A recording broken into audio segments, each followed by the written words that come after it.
1. In the dark. He stopped at a gas station general store combo on the edge of the national forest that bordered the Needles in South Dakota. Even though it was a popular destination for climbers and hikers, the general populace had yet to discover the untamed beauty within. It was perfect for what he wanted. The plan was to go off-grid and under radar for a while. The van he had acquired in Los Angeles worked well enough, and the modifications he had made to the interior would make for very comfortable camping. After years in the dirt, the soft memory foam mattress on a raised dais in the back would feel like a pillow. Space was a little tight, at least until he could clear some of the gear out and inspect it. Still, as far as camping went, it wasn't glamping, but it definitely wasn't cramping either. A couple of chairs in the cargo hold would set up nicely by a campfire, and there was even a hammock he could string between two trees. It had been a good purchase from a van life climber who needed quick cash. It had left him a little light on funds, though. He wrestled his wallet out of a pocket and inspected the contents. When he left LA, he didn't get a chance to visit the bank to clean out accounts, and the $10,000 he kept in a go bag went to buying the van and escaping from the men chasing him. A lone $20 bill rested in the creases, the weathered visage of Andrew Jackson looking as tired as he felt. Still, it would buy gas and food, enough to get him into the park and to a remote location, plus simple food stock to last a couple of weeks. Sure, there would be no feasts, but with the fishing gear in one of the boxes and foraging, he could supplement dry goods. 2. Chapter 2. He walked through the door, chimes announcing his entry, and stepped back into the past. The general store had paneled walls covered with stuffed animal trophies. Deer, elk, and moose all watched the 8-packed aisles. A freezer took up one wall, and each aisle was dedicated to select goods. One for dry goods, one for canned goods, one for camping supplies, one for prepackaged food. Beer took up one lower shelf, and looked to be the most traveled section besides the sacks of rice and beans. The man behind the counter was between 60 and 70. Weathered skin from years in the sun made a map of wrinkles across his brow. He watched Brill with alert eyes and nodded with a tight smile. "Morning," he said. Brill smiled back and returned the nod as he made his way to the dry goods aisle. He selected the cheapest items he could find: ramen noodles and plain oatmeal. He counted out $8 worth in his head, which would feed him for a couple of weeks, and carried it back to the counter. "That going to be it?" The old man raised an eyebrow at the narrow choice of food. "10 on unleaded," Brill said. The man began ringing it all up on a cast-iron register that looked like it belonged in the last century. The door swung open, tinkled the wind chimes above the frame, and they both glanced over. Two men rushed in, bandanas covering their lower faces, beanies tugged low over their heads, almost obscuring their eyes. The first man was about Brill's height, rail-thin and twitchy. He held a grimy .38 revolver in a shaky hand that wavered in front of Brill's nose. "Don't move," the robber squeaked. Brill held up his hands. The old man did the same. The robber's buddy stood by the door, another ancient pistol swinging back and forth to cover the empty aisles. Squeaky moved his gun from Brill to the owner and licked his chapped lips. "Give me." Brill grabbed him by the back of his head and slammed his face into the counter. The robber's nose crunched and fountained a stream of blood across the floor as he slid into a crumpled pile. Brill jerked the pistol from his hand as he fell and aimed it at the second gunman. "Drop it," he warned. The man ignored him or couldn't hear, so lost and hopped on something that made his pupils the size of saucers. He lifted the pistol in a slow arc. Brill thought about shooting him. It would be easy enough. He could tell by the weight of the pistol that it was loaded. There was the real chance that the weapon would explode in his hand due to negligent care, but he took the chance and pulled the trigger. The pop of the bullet was loud in the confined space of the general store and made the robber flinch. The bullet thudded into the doorframe where Brill aimed, showering splinters of wood across the gunman. He made a noise between a grunt and a shriek, fell backwards out of the door and disappeared, leaving his partner to face the owner and the erstwhile hero. "Should I shoot him?" Brill shrugged and glanced at the old man behind the counter. "Probably," the old man sighed. "But that'd be more trouble for you than for him." Brill slipped the pistol into the waistband of his pants and searched through the rack of camping supplies. He grabbed a pack of zip ties and secured the unconscious robber's wrists and feet. "How long before the police respond?" he asked. "We've got a deputy that roots out here," said the owner as he watched Brill truss up their prisoner. Take her about 20, maybe 30 minutes to get here. Make the call, said Brill. I can't wait that long. Yup, said the owner. He scrutinized the man who saved him from being robbed. He was forgettable, with a plain face, average height, average hair. The only thing that set him apart from any of the hundreds of other visitors he got a week was the extreme musculature in his forearms and development under his clothes. The man exuded fitness, like an endurance athlete to the extreme. That was saying something, thought the owner. He saw dozens of hardened climbers and runners each week, so he knew an athlete when he saw one. There was something about his eyes, though. The face was lined, there were scars on his cheeks and knuckles, but the eyes were bright and dark like a predator's. They studied the room, studied the owner, studied the robber on the floor. The owner felt measured and like he came up short. You said $18. Brill pushed the $20 bill across the counter. The owner pushed it back. Fill up your tank and fill up a couple of bags of chow, he said. Just my way of saying thanks. Brill nodded and put the 20 back into his thin wallet. Thanks, he grunted. My gratitude to give, said the old man. He held out a hand. Leon, he introduced himself. Nice to meet you, said Brill, shaking his hand. John. The deputy is going to want to ask you some questions, said Leon. Tell him that he slipped, said Brill. He took 2 bags off the counter and began filling them with supplies. He kept to low-cost, easy-to-prepare items. Leon might be grateful, but he still had a business to run. Appreciate it, said Brill as he headed for the door. Where are you planning to camp? Leon asked. Got any suggestions? Brill asked. If he shared information with the old man, as well-meaning as he might be, that intel might be given to the police and they would come looking for him. If the police came looking, there was a 50-50 chance they would want him to come in, and if they ran his prints, alarm bells would go off in the Beltway and bring a river of shit down on the region. A river full of black helicopters and jack-booted mercenaries intent on scorching the earth to turn up a man that important people thought was dead. Better to avoid the civilized world altogether, hence his sojourn to the wild lands of North America. 3. Chapter 3. He found the brown sign indicating the trailhead easy enough. The Park Service did an overhaul on signage while he was out of country, and ever since he returned it was easier than ever to find natural spaces. He pulled onto the narrow blacktop road that weaved among the trees. There was barely enough room for him on the road, and he wondered what he would do if he encountered another vehicle. So far, he hadn't seen a turnout or even a spot wide enough to pull over. Brill discovered why, as the path opened up into a long boulder-dotted clearing. A second road exited halfway across the space, creating a half-moon-shaped camping space. Several trails led off from various spots along the clearing, and brightly colored tents dotted the area. Hey man, welcome to paradise. Brill stared at a long skinny man dressed in orange pants, a yellow shirt and purple trucker's cap tucked backwards on his head. He looked like a circus cast-off, some sideshow attraction, the world's thinnest man, or the world's living skeleton left behind when they dropped the tents and left town. A belt full of carabiners dangled on his waist like bells as he danced after Brill, half leading, half following him to an empty side of the makeshift campground away from all the others. Brill dropped the van in park and stepped out as the gregarious camper greeted him.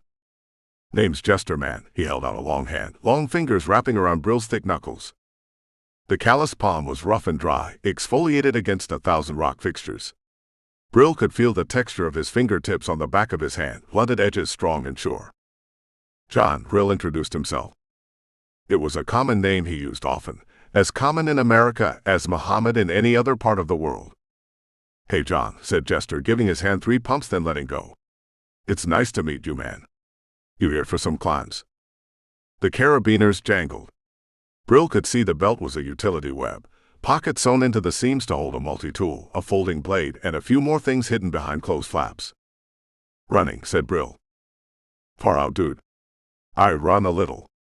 Maybe after a day on the crags, we can hit a trail together. Sounds good, said Brill. Even though he preferred to run alone, preferred to camp alone and be alone, he had met people like Jester before. They were social butterflies and lived for company. The best way to get rid of them was to let the newness wear off. If it cost him a trail run or two, so be it. We're about to head up now, said Jester as he pointed to a couple of garish tents tarped up by a beat-up station wagon. The camp was equal parts car campers, people sleeping on platforms built in the back of battered and worn pickup trucks or vans like Brill or across long back seats. He could see a couple of pop trucks with what looked like sleeping bags inside them.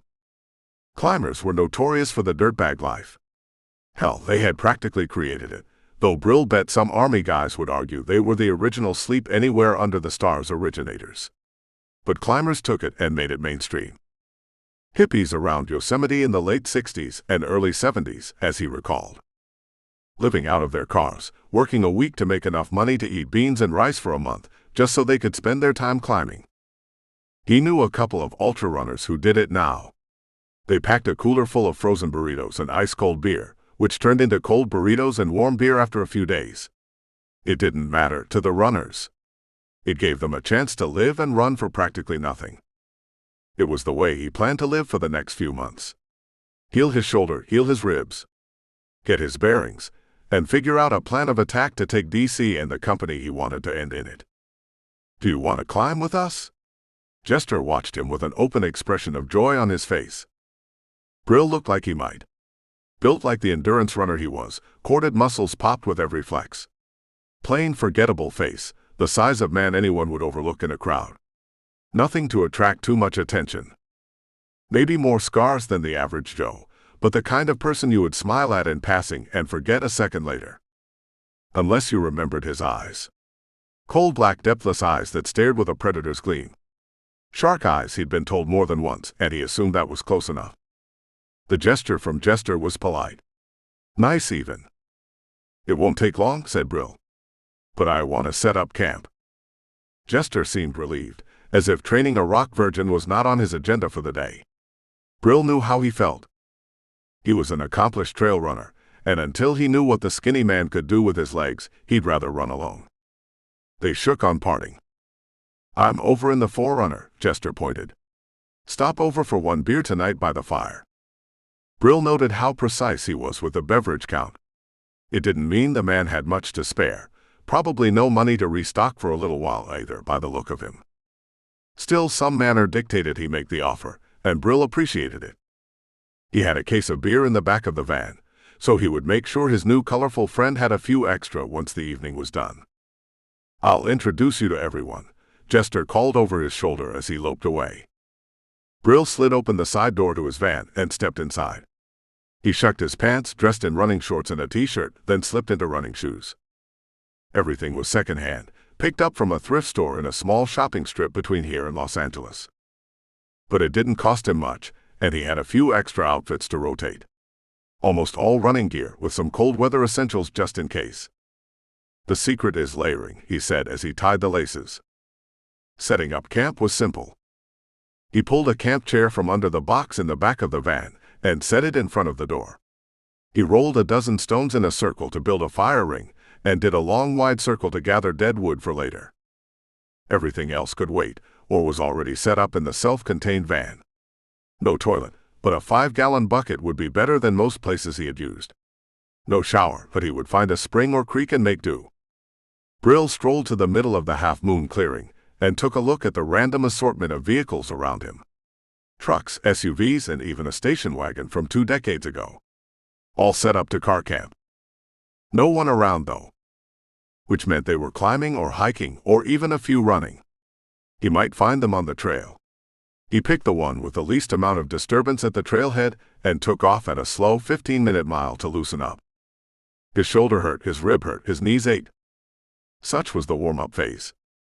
But he settled into a faster pace once the trail leveled off near the edge of the incline. It offered spectacular views of the surrounding countryside. Rock crags dotted the landscape, and he could see ridges that hid small valleys and dales meandering away like a giant had reached from the heavens and scratched trenches in the dirt. He saw fluttering fabric on one rock, and as his eyes adjusted, he could make out the miniature form of bodies free climbing to the top. Here, though, he was alone. The wind whispered across the rocks, cooling the sweat as it dripped off his skin. The sun warmed his body as his blood started pumping. He could feel a throbbing in the sealed bullet wound in his shoulder, feel the pull of the muscle around his ribs, and slowed down. Pain was inevitable. Suffering optional. Still, he planned to be here for weeks, maybe months, until the snowstorm sent him for warmer warrens in the south. No need to push too hard on the first run. That day would come. He was thinking about New Mexico and the mountains around Taos when he saw the flash of flesh a few meters off the trail. Sorry. He averted his eyes and called out to the runner, popping a squat just behind a bush. But she didn't move. And she wasn't squatting. He took 4 more steps and pulled up, sneakers sliding in the dirt as he turned around. A young woman lay at an awkward angle off the main trail, her body half hidden in the brush. Her shorts were bunched around her ankles, scratches, scrapes, and bloody gashes along her cream-white thighs. Her eyes were open, staring at the sky, mouth hollowed out as if she was screaming in agony. But she couldn't make a sound. She didn't have a throat. It would have horrified a normal person. Brill had seen worse. In Africa, some rebels tortured people in such horrific manners they couldn't be called human. Brill called them easy to kill. The same with the bad men he hunted for money. Easy to kill because of the things they did. Like the man who killed this woman. Brill could kill them without a second thought.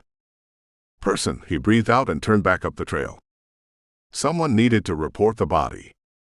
It wasn't going to be him. He came to escape the world, came to hide.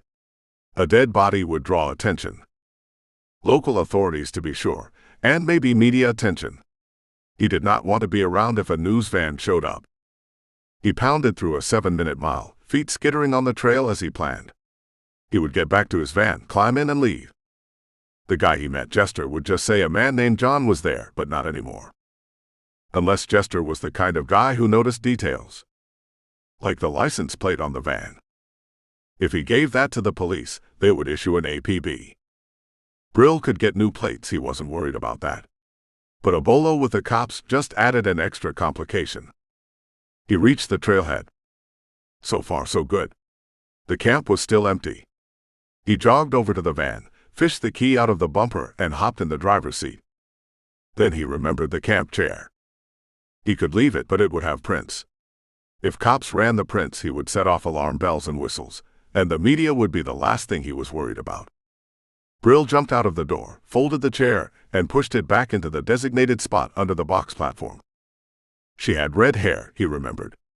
Her eyes were blue, staring at the sun, and some animal ripped her open after hurting her. Damn it, he huffed. He slammed the side of the van door and punched the metal. Just get in the van and drive, he told himself. Her shirt was yellow, a tech fabric favored by runners. Her sneakers were green trail running shoes. She had a buff holding her red hair back. Brill looked at the row of cars and wondered which one was hers. She had a life, and someone took it, and he was just going to leave her body out there for the coyotes to find. Someone's daughter. He sighed. He didn't have a phone. He doubted anyone there did, or at least one that worked. That meant waiting. He pulled the chair out again and sat in the shade on the side of his van. At least he would be comfortable until someone showed up. 4. Chapter 4. That someone was a couple of hikers connected to the station wagon. Brill watched them descend the far trail at a leisurely pace and pull out bottled water from a wet cooler under a tarp on the car. He stood up, waved to get their attention as he walked over. John, he stuck out his hand. Deborah, said the white-haired woman he pegged at 10 years older than he was. Sue, said her partner. You're new. Astute powers of observation aside, she seemed nice. Brill nodded. Came to do some running but found trouble instead, he shrugged. He kept his eyes moving. Not because he couldn't hold a stare, but most people got uncomfortable when he did. He looked at their foreheads, their noses, eyes shifting from one woman to the next. Anything we can help with? Asked Sue. She looked a few years younger than Deborah, a few pounds heavier through the trunk and middle. They both had the air of experience about them, and car camping to hike a remote spot in the Dakotas was no joke. If you have a phone, does it work out here? Deborah shook her head. We can get service at the entrance. She tilted her head in the direction 3 miles away. The entrance to the park was a generous description of the culvert and rock bridge they crossed to roll up the dirt road to this spot. Is it an emergency? Sue asked. He nodded, and noted the approach of another camper on the trail behind Deborah and Sue. A good-looking younger man, sweat-stained and dirty, climbing gear hanging off his shoulder and hips. He saw Brill speaking with the women and angled toward them. "Hey man," he held out his hand. "Day." "John," Brill shook back. "He needs a phone," said Deborah. "I told him it won't work unless you go to the entrance." "Can't order pizza out here, dude," they joked. "They won't deliver in 30 minutes or less." "It's an emergency," Sue confided. Day nodded. "I figured," he said. "I was joking about the pizza. Come on, I'll give you a ride, and you can use my phone." He took off toward one of the forerunners parked a few cars down, and tossed his gear into a chair set up by the fire. "Watch my spot, girls." He waved to Deborah and Sue. Day reached across and unlocked the passenger door to let Brill climb in. He handed him a flip phone and started up the SUV. "You climb?" he asked. "No," said Brill. "Too bad. We've got some great passes up here." "Guess that's good, though." Day grinned out of the side of his face, both eyes glued to the road. "Why is that?" "'Cause I don't have to share my secret spots with you." They drove in silence for the rest of the 3 miles, and Day pulled off to the side. "Is this a wait for the ambulance kind of emergency, or a—" "Ambulance won't help," said Brill. He held the phone back to Day. "We need the police." Day looked at the phone for a moment, but didn't reach to grab it. "No police out here. Sheriff's office patrols the county." 911. "You can try." Brill didn't want to make the call. 911 tapes were recorded, and a voice analysis would pop him on radar just as fast as prints. He was pretty sure the NSA wasn't pulling random recordings from cell towers just yet, but he knew computer programs existed for just that purpose.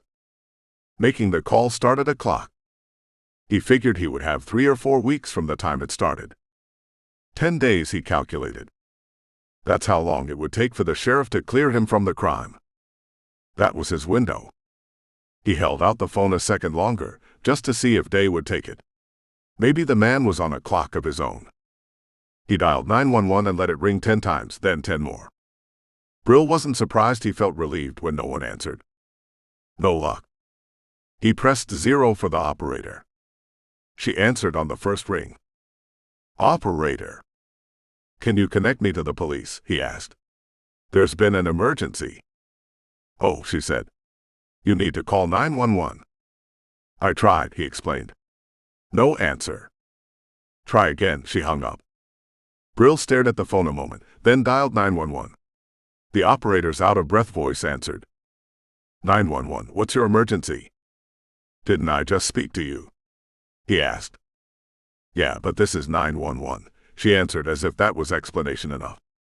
He told her about the body and the camp location. "Stay there," she stammered. "I'll send Joe."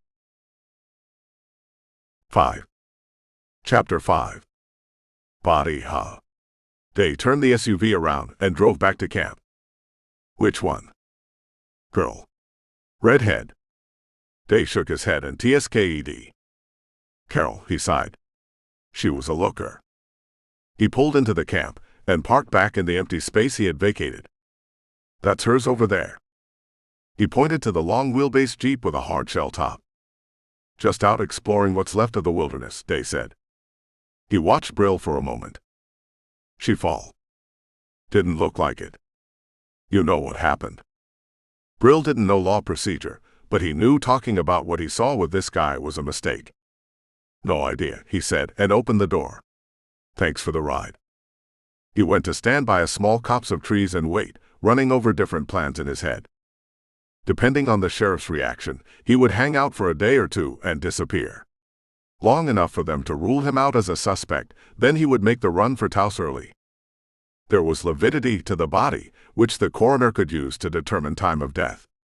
That time of death would confirm he was either parking in the campsite or not even there yet when Carol met her end. The sheriff showed up 20 minutes later. He watched the brown 4x4 pickup truck trundle over the dirt path toward the camp. The sun glinted off the windshield, hiding the driver and making it impossible to see inside. Brill stood with the wide trunk of a tree at his back by second nature, and shifted back even further into the shadows as the truck approached. A gold star stood out in stark contrast to the dust-covered brown door. He read the motto as the vehicle pulled even with the tree. To protect, to serve. When the deputy stepped out of the car, Brill grinned because he was actually surprised. After a few years out of the country and seeing the things he had, he wasn't often taken unawares. It was more a matter of simple experience than arrogance, and he still felt a secret delight in his chest when something surprised him. The tingle didn't happen often, so he appreciated it every time. Like this one. Joe, it turned out, was a woman. A very nice-looking woman.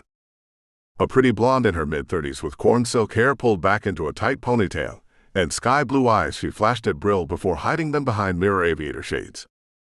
She popped open the door and slid out, right hand resting on her unstrapped holster. "You the one that called it in?" She kept her back to the truck and scanned the campground. Nervous. "Who are you?" she asked. He stared at his reflection in the mirrored sunglasses and grinned. "No one of consequence." "That your work at Leon's?" She kept her hand on her holster. She was sharp, he thought. Leon must have mentioned him. "What work?" "The two suspects in custody." She tried to trip him up. "What happened?" "First one started singing as soon as he regained consciousness," she said. "Broken nose, broken eye socket. Wanted two things. Beer and Vicodin. Doctor and his buddy. Called him by name. I picked him up hightailing it down the road. Said you shot him." "Was he shot?" "Do you always answer questions with questions?" "Want to see where the body is?" She grunted. It wasn't a yes or a no, but a little sound of frustration. She stood almost as tall as him, but willowy, with tan skin that spoke to hours in the sun, and a build that said she might be a climber. Strong, lean muscles lined her arms peeking out from rolled-up shirt sleeves, and the jeans she wore with her uniform shirt conformed to shapely legs. Brill started marching up the trail at a steady pace. He listened for her to fall in after, and after a moment's hesitation, he heard the crunch of her hiking boots on the gritty trail behind him. 6. Chapter 6. Joe studied the scene with a calculating eye. "And you were running?" she asked. Brill noted she kept him in line of sight, kept one hand on her gun even as she stepped toward the body. "Starting one," he said. Joe squatted close to the head. "Raped," she said. "Throat's cut." She leaned forward. "We'll scrape her fingernails to see if she got a piece of her attacker. Same thing for semen." "She's burned," said Brill. Joe glanced up and glared at him. "How do you know that?" He pointed. The skin around her genitals was scarred and blistered with a chemical burn. He'd seen burned bodies before. It was a popular technique in Africa. Put a spare tire soaked in gasoline around a body and light it up. Parts of the third world country had fundamentalists. Worse than rebels, in his opinion. They used acid to attack. Throw it in a woman's face because her hijab was too loose. In a man's face for sacrilege. Sometimes just because the religious nutter liked to hurt people. He'd killed a few of those. "It's peeling," Joe gagged. "Acid," said Brill. He couldn't study too close. Joe was in the way, and he didn't want to see it. He had enough bad memories to occupy his mind. But he bet it was inside her too. Eliminating the evidence. "Emmy won't be able to pull much from that," she observed. He didn't think the medical examiner would be able to tell anything from there. Acid did a good job destroying tissue and anything around it. Brill suspected the fingernails would be the same. "Fingertips too," Joe cursed. She stood up and stared at him. "When did you get to the campsite?" "After you were done at Leon's." Brill glanced at his wrist. He didn't wear a watch now, but it was a show just for her. "I've been here for just over an hour. I parked, went for a run and called the operator when I found the body. You can check the timing with the women in the station wagon, that guy Day or someone called Jester." "You met Jester?" She smirked with a mischievous glint in her eye. "Did he invite you climbing?" He nodded. "I don't climb." "You should," said Joe. "You've got the build for it." She stepped around the body and worked the radio on her hip, calling in the ME. "He won't be here for a couple of hours," she said. Joe pulled a roll of police tape out of a backpack and cordoned off the body. "We run a small crew around here," she explained. "It's the sheriff, me, and one other deputy." She watched Brill as she shared this information, searching for a reaction. Plus you heard Lucille on the phone. Another smirk. Another hint at a smile. Brill could tell Joe liked her job. She wore it like a mantle, and he noticed the pride she took even in something as small as stringing up police tape. You get many of these bodies. She moved to stand in front of him, hand on the butt of her pistol, tape in the other. Brill tried to appear smaller to help her relax. The situation, his presence, something was putting her on edge when she was close to him, hence the need to fast draw just in case. This is the first murder in a couple of years, she told him. But we get accidents a lot. You'd be surprised how dangerous the wilderness is. Studied him again. Maybe looking for the surprise. He nodded. It wouldn't surprise him. He'd been in the wilderness. Most of the time in other continents, but he had grown up in the forests of Arkansas, before the logging companies moved in to clear-cut them. Now they were pine trees, genetically modified to grow to height in 20 years for a new round of harvesting. They called it a sustainable practice, and it was a billion-dollar industry. But when he was younger, there were black bears and wild panthers. A panther's shriek sounded much like a woman screaming. The wild cats had been forced out by logging since there wasn't a population growth in the Delta region. The bears followed through hunting and migration. So too went the wild parts of the world where he grew up. But bodies turned up there a lot too.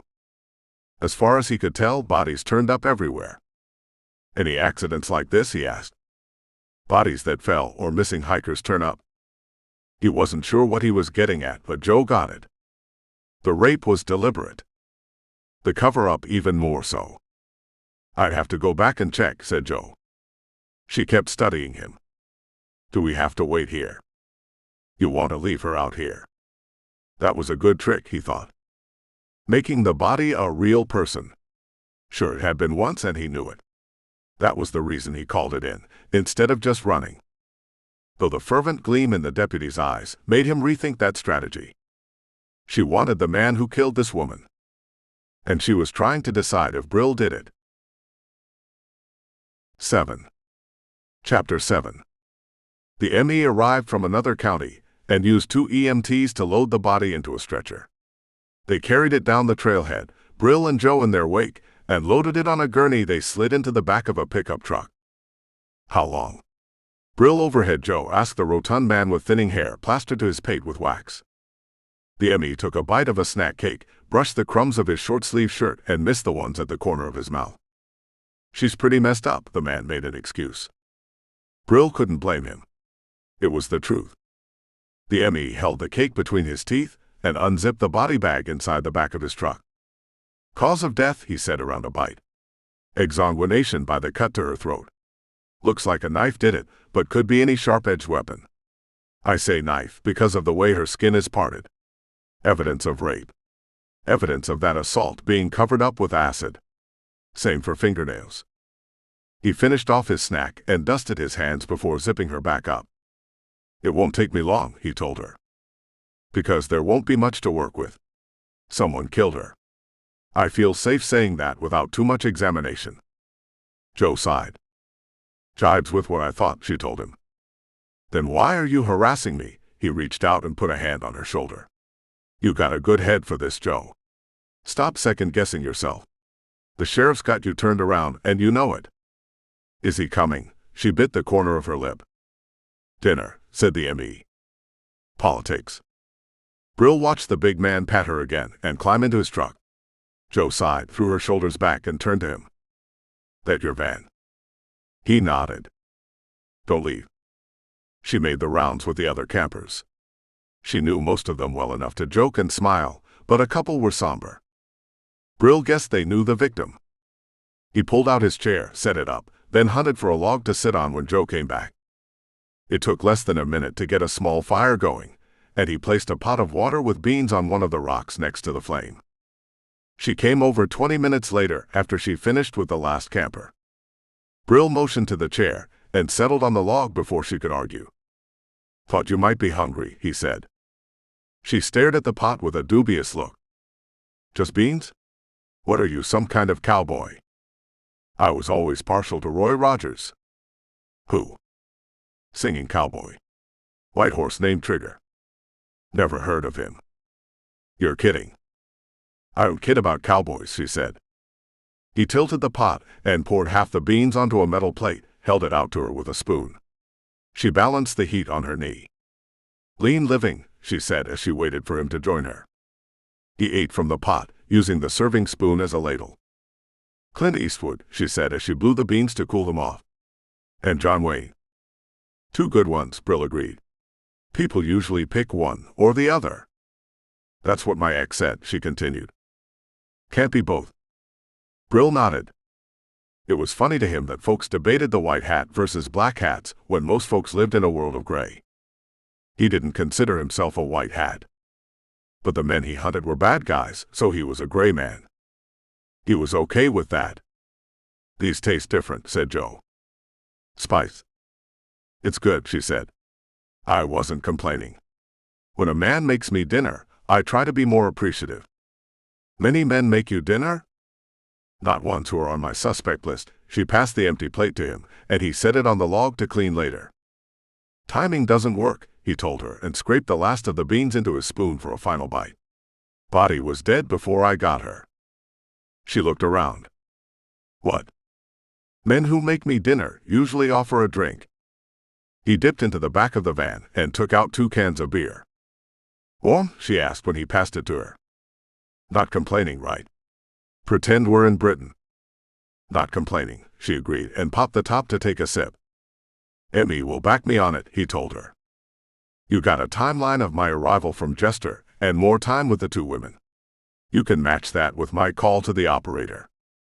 She nodded and tried not to look impressed.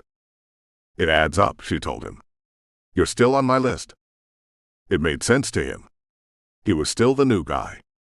She probably knew a lot of these campers, or were familiar with them at least. He, on the other hand, was an unknown commodity. Staying here, she used her head to indicate the van. Your subtle way of saying don't leave town. Joe stood up. We're not in a town, she smiled. Thanks for dinner.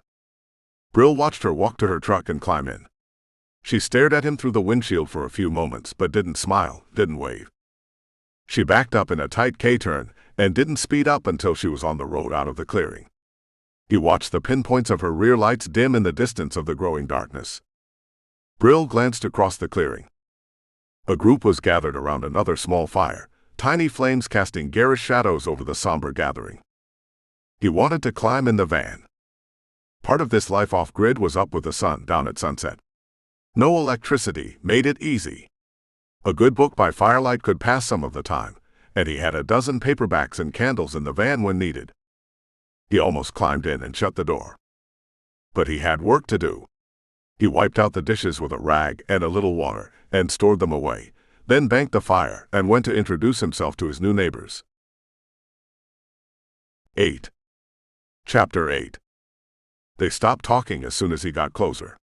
He could feel their eyes on him, studying, trying to determine if he was a threat. Brill understood. One of their own had been violated and mutilated not far from here. The same day a new guy shows up. He was a practicing paranoid by nature, so he couldn't blame it when others tried it on for size. Brill held the case of beer out to Jester. I've got extra, he said. Alcohol is the world's universal lubricant. Brill had drunk swill across the globe, and it never failed to impress him just how much of a passkey it was. There was a reason people brought wine to housewarmings, and why men bonded over beer. It worked. The paranoia was still there, but ratcheted down a notch. People scooched to make room for him around the fire. Gathering around the flames was almost as old as sharing hooch, he thought, as he popped the top on one beer he kept for himself. The rest were quickly dispersed among the crowd by Jester. You know me, the colorful climber stretched to reach Sue. I hear you met Deb and Sue and Day. Brill nodded to each of them. The older couple huddled together in a folding camp couch. Day lounged on the ground, his back against a warm log. The young man stared into the flames but toasted Brill with a beer can. This is Allie, Jester introduced a pretty girl curled up in a yoga pose on a camp stool, her long legs folded across each other. Hi, she beamed.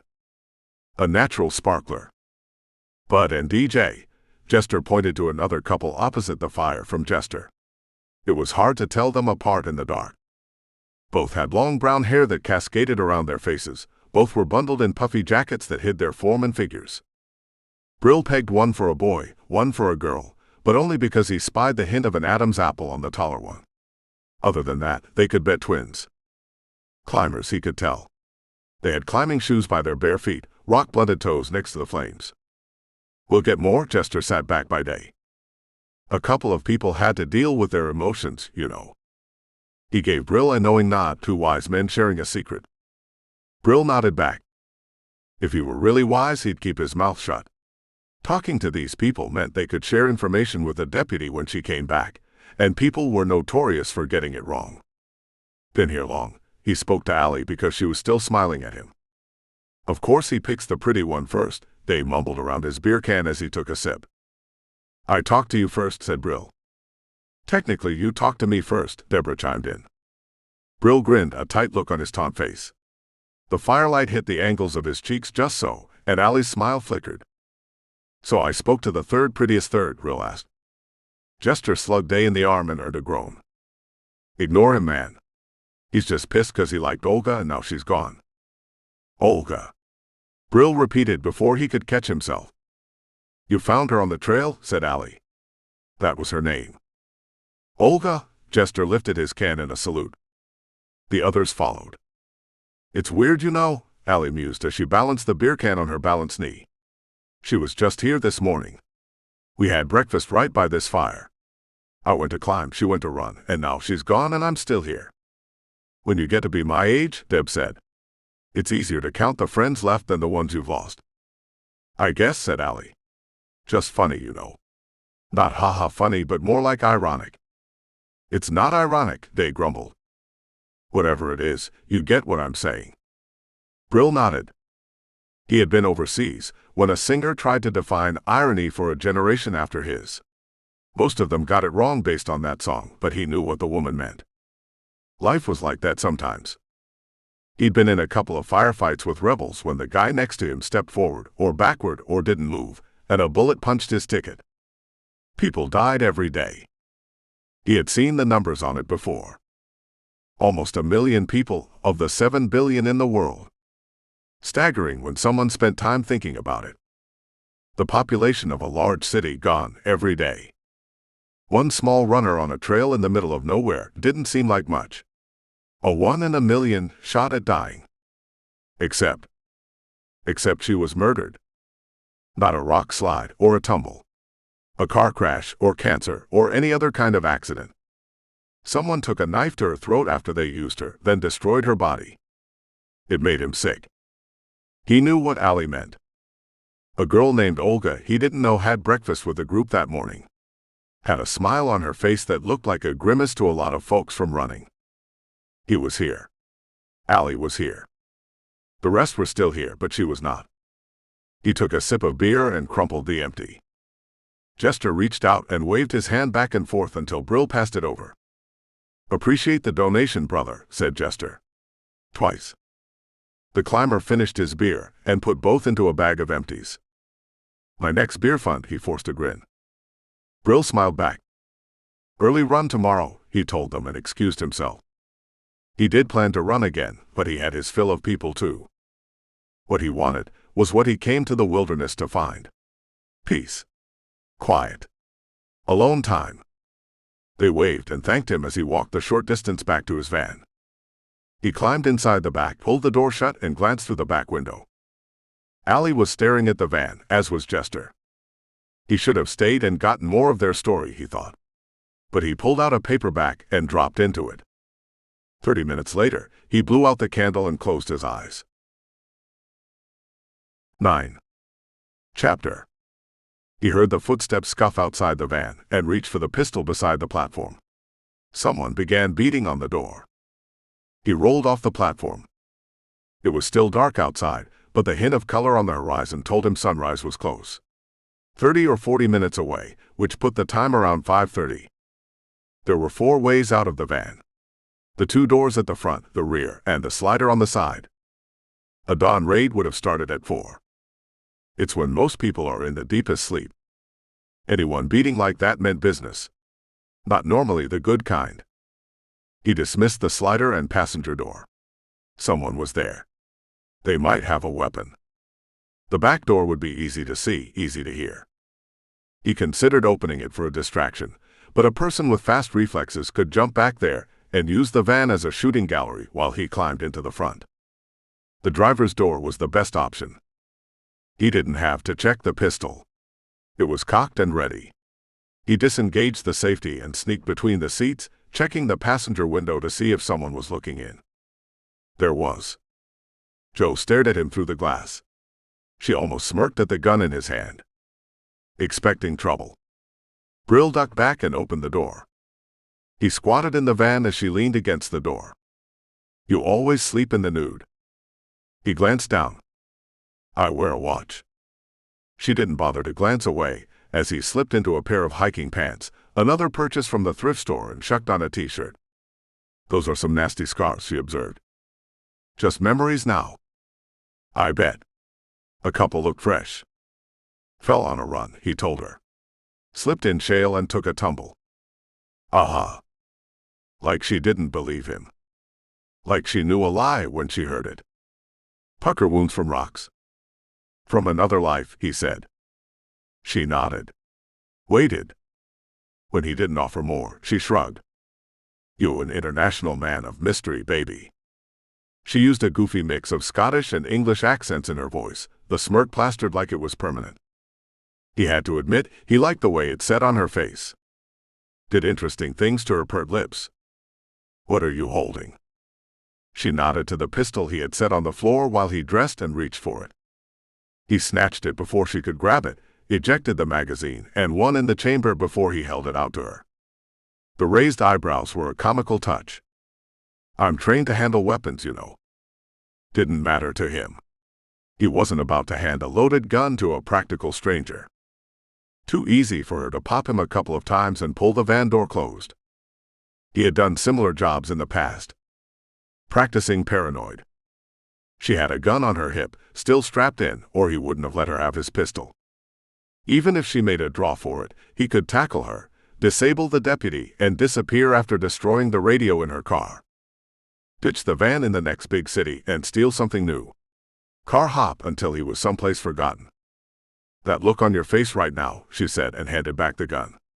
It's giving me goosebumps. Not the good kind.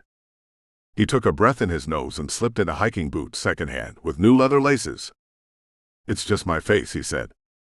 I ran across a grizzly once when I was on vacation. It was 100 yards away, 12 feet tall when it stood up. Made my insides turn to jelly. I had bear spray. All I could think when that bear looked at me was, I'm going to season myself for his dinner with that little bitty thing. I've never seen a grizzly, said Brill. Terrifying, she assured him. He finished tying his boots, reloaded the weapon, and stuck it in the cargo pocket on the pants while she watched. For bears, he said. She smirked again, but he could see the tension in her shoulders. Cops did not like armed citizens, no matter what country they were in. You had the same look on your face I saw on the bear, she shivered and tried to hide it. Brill slid the door closed. Got your pepper spray? She nodded. And a taser. She showed the yellow block pistol on the left side of her belt, reverse grip holster for a right-hand draw. Then you're prepared for anything. Not for this, she said. It's why I woke you. He stared at her in the glowing light. So far, they were the only ones up, though the noise she made and their talking carried across the camp. The tent walls would not have kept much out. A coyote yipped in the distance. She lowered her voice and leaned in. There's been another murder. Crap, he thought. No alibi. Was that why she woke him? Was she going to pull her gun, cuff him, and put his name in the system? He didn't plan to kill her, and took comfort in that thought. But he worked through a couple of scenarios to escape in his head. I ran your tags, she said. The name on the registration was John, which is the name he shared with the campers and the deputy. You're a long way from L.A. She was suspicious of him, he knew. He didn't blame her. But fishing. Vacations tend to do that. Are you on vacation? This is a great place for it, isn't it? Her eyes dissected him. I always thought the Socratic method sucked. Did you? She made a frustrated noise. "Come on," she said, and turned her back on him. That's when he knew she trusted him. At least a little. Enough for an alibi, he guessed. No need to hurt her. Or run. Yet. But why she was asking him to follow her to a trailhead was still a curiosity. He felt the weight of the pistol against his leg, and used the movement to fish it out and tuck it in his waistband. Easier access. Just in case they ran across bears. 10. Chapter 9.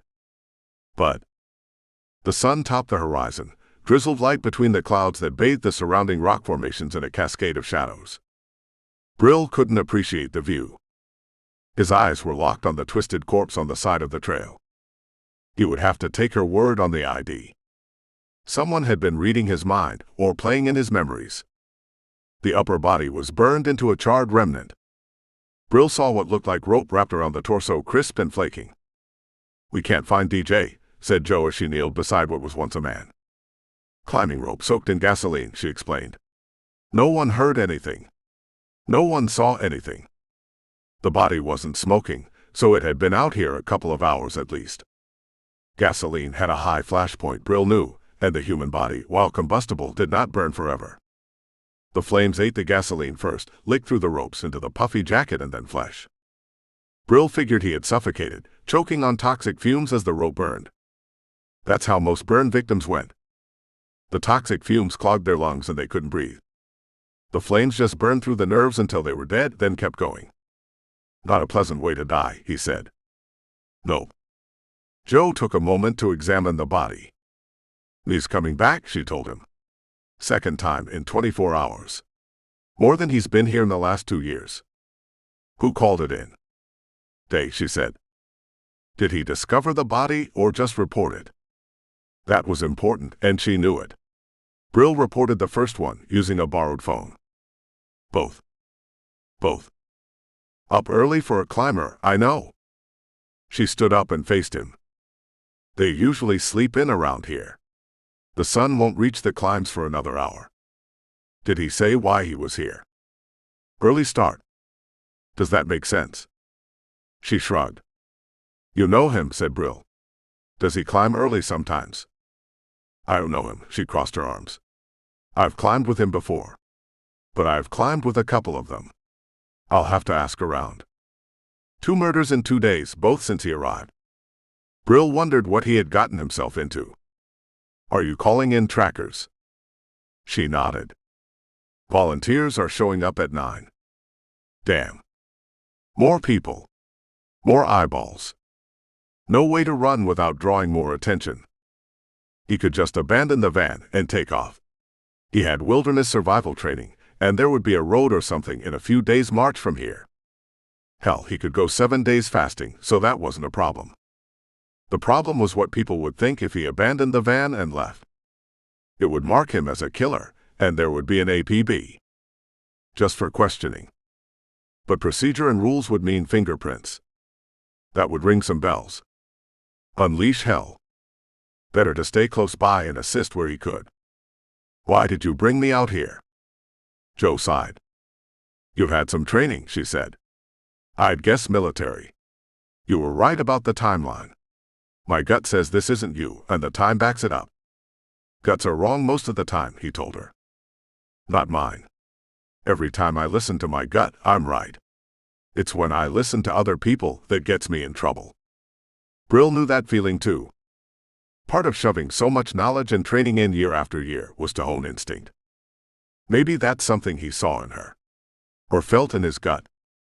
"Why are you smiling?" she defended. "Pot and kettle." She nodded. "All right, my gut says you're not good for this. That means it's someone down there." Brill thought about the group around the campfire, and a couple more he didn't meet. "What did your gut say during interviews yesterday? Have you ever talked to dirtbags before? They're not exactly normal society." "I am one, remember?" "No," she told him. "You're new to it. Not to the life, but to this lifestyle." Good instinct, he thought. She was right about her gut. "No one stood out in your mind?" She shook her head. "Day. Jester. Sue. Even Allie." They all had a problem with Olga of some sort. Who had a problem with both of them? He pointed to the body. She shook her head and shrugged. A second round of interviews. They were commiserating hard last night around the fire. No one seemed to have a problem with her then. She took that in for a moment, mulled it over. Then someone was acting. He agreed.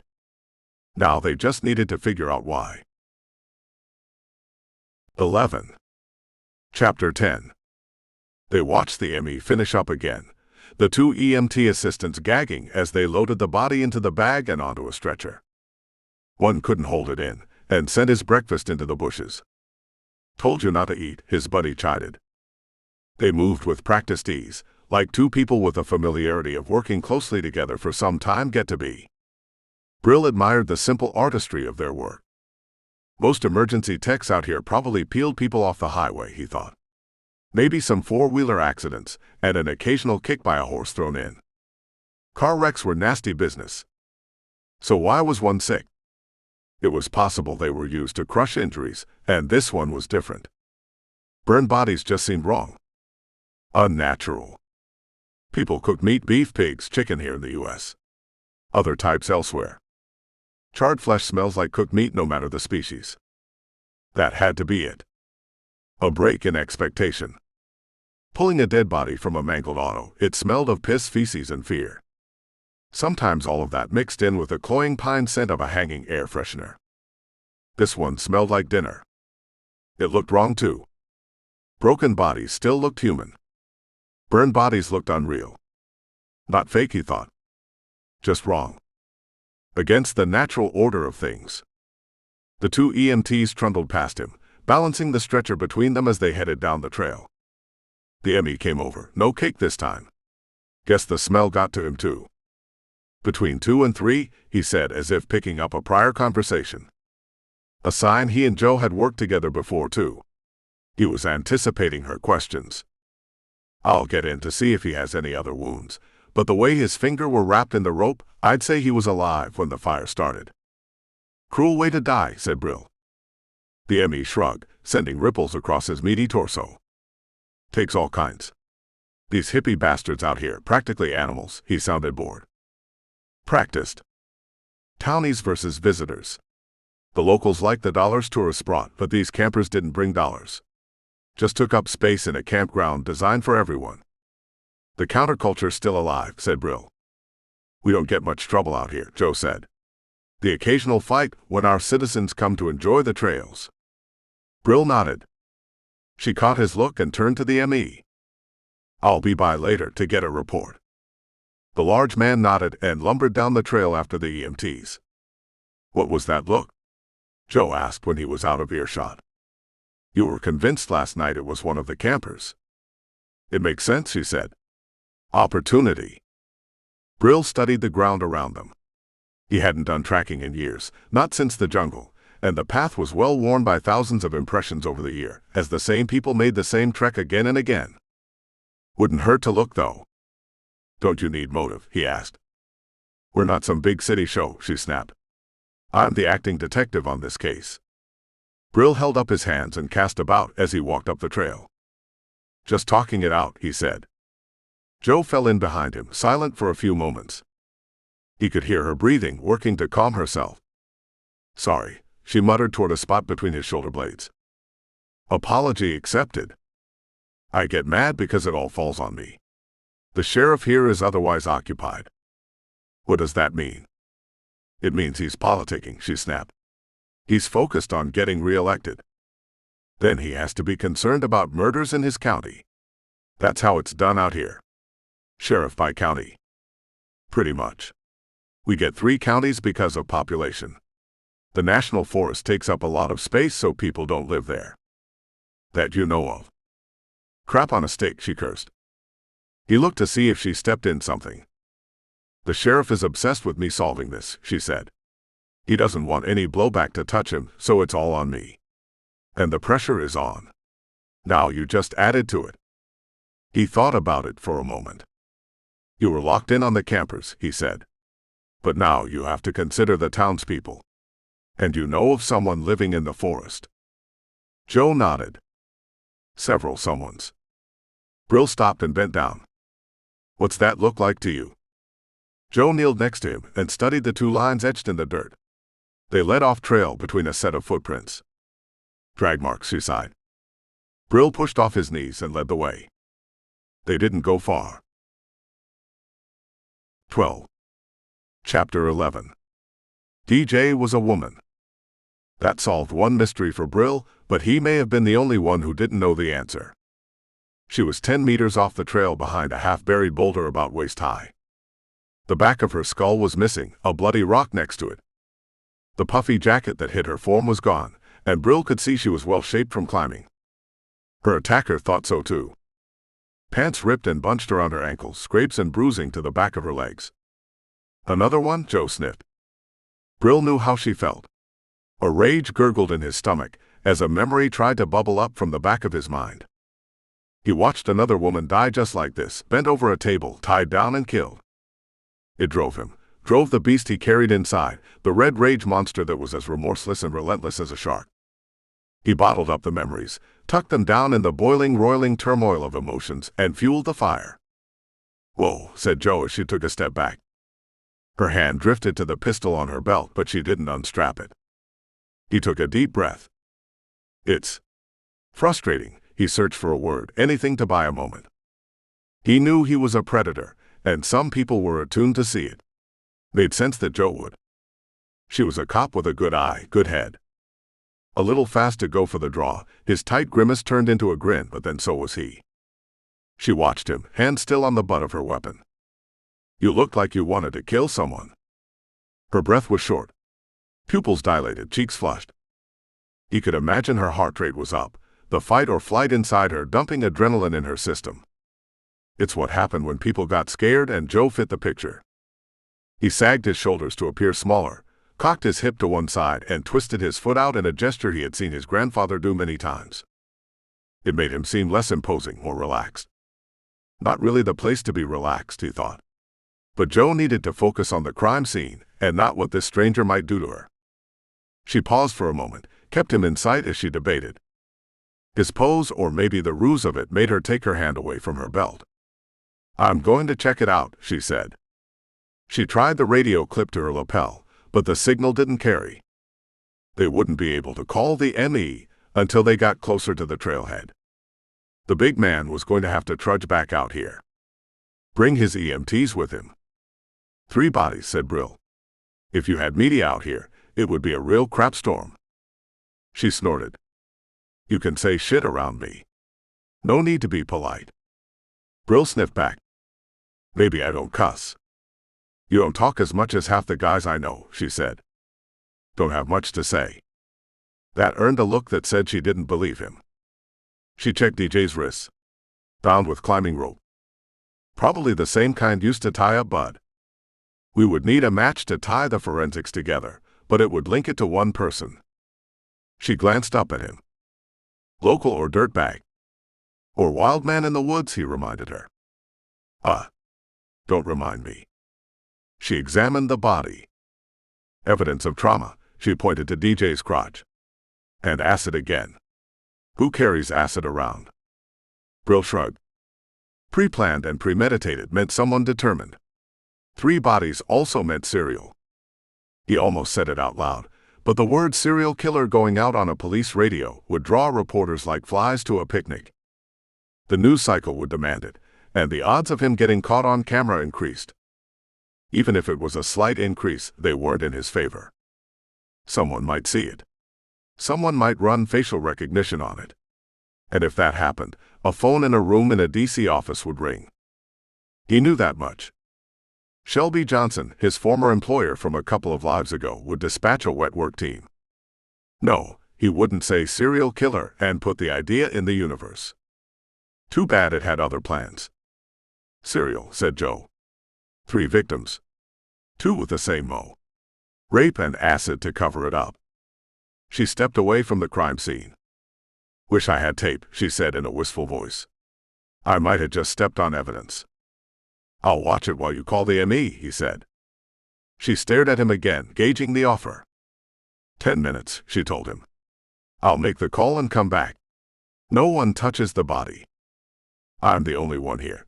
He indicated the wide open expanse of sky. In the distance they could see climbers on the rock faces. Impossible to make out details this far away. The trail dipped ahead and disappeared around a corner back the way they came. He was isolated, and as far as he could tell, alone.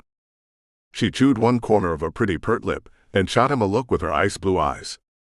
Be careful. Brill glanced around again. Just me and her. Jo looked like she was going to say something more, but gave a small shake of her head, then turned and marched down the trail at a fast clip. He was impressed. She might turn that 10 minutes into 8. Brill kept his eyes averted from the body.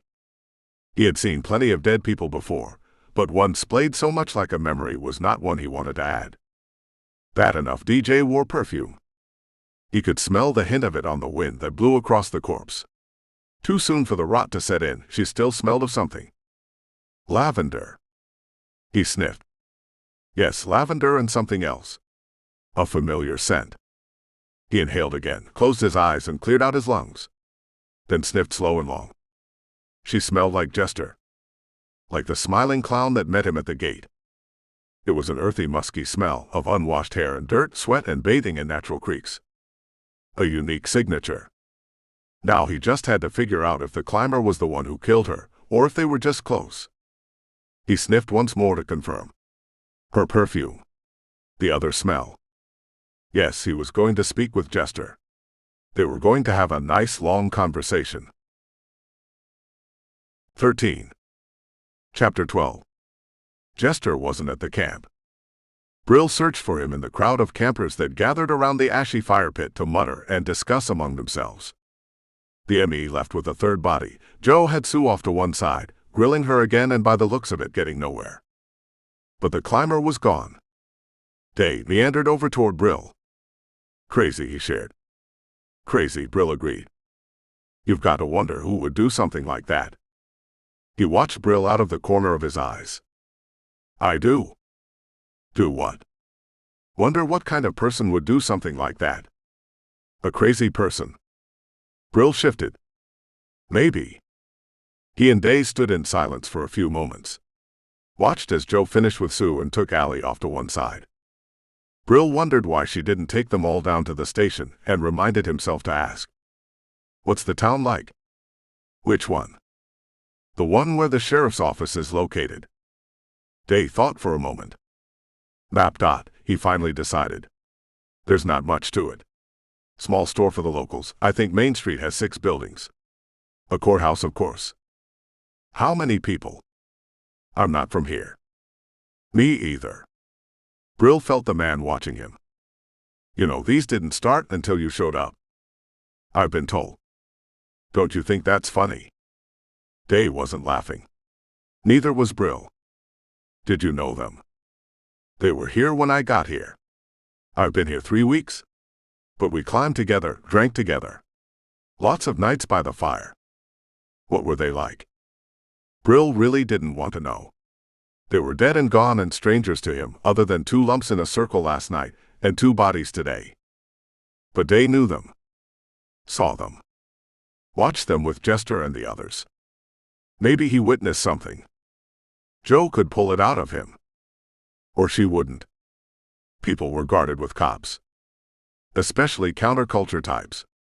They had authority issues. Brill knew. He had them too. Not as bad, perhaps. The South African Defense Force ripped that out of him and taught him to follow blind orders. It took training and time to get beyond that line of thinking. To question everything. Like he said, a practicing paranoid. He played the what-if game a lot. Like chess, it was a matter of knowing the opponent's next move. So he studied people.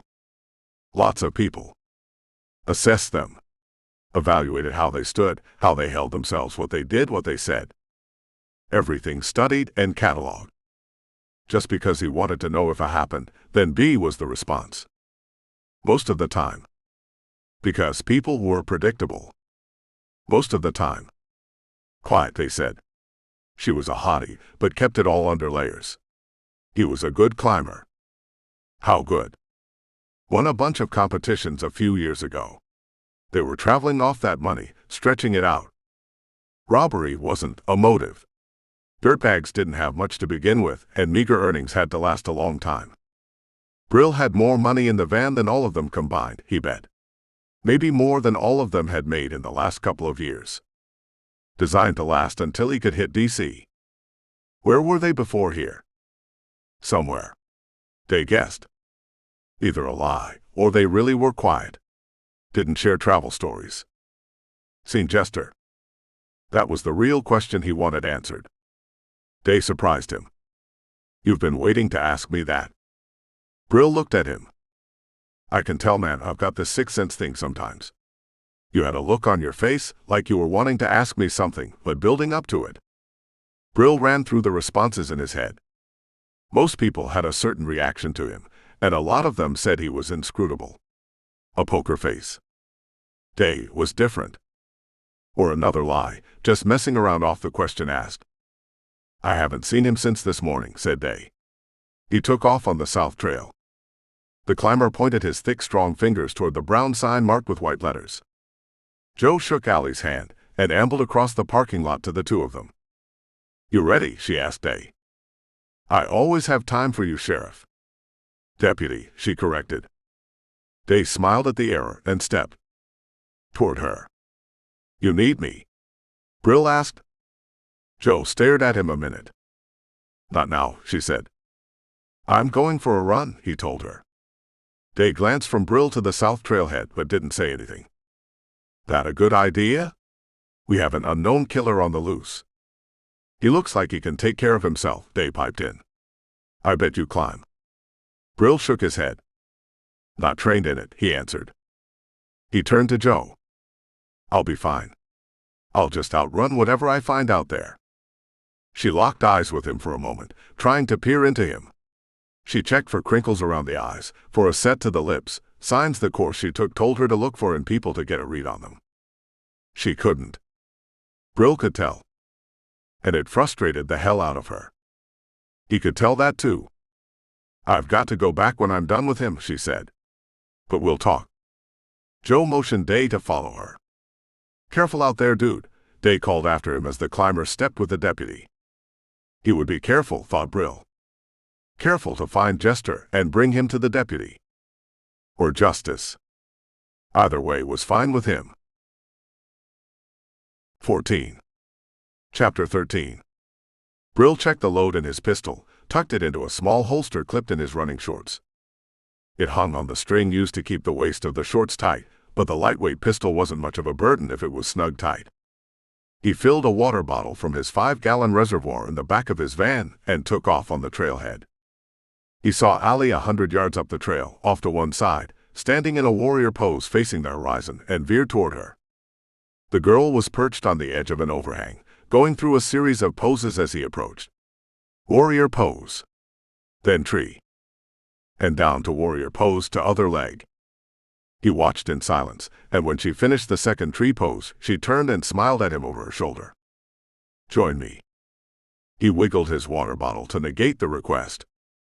I need to get some miles, he shared. Just checking on you. Do you need to be out here by yourself?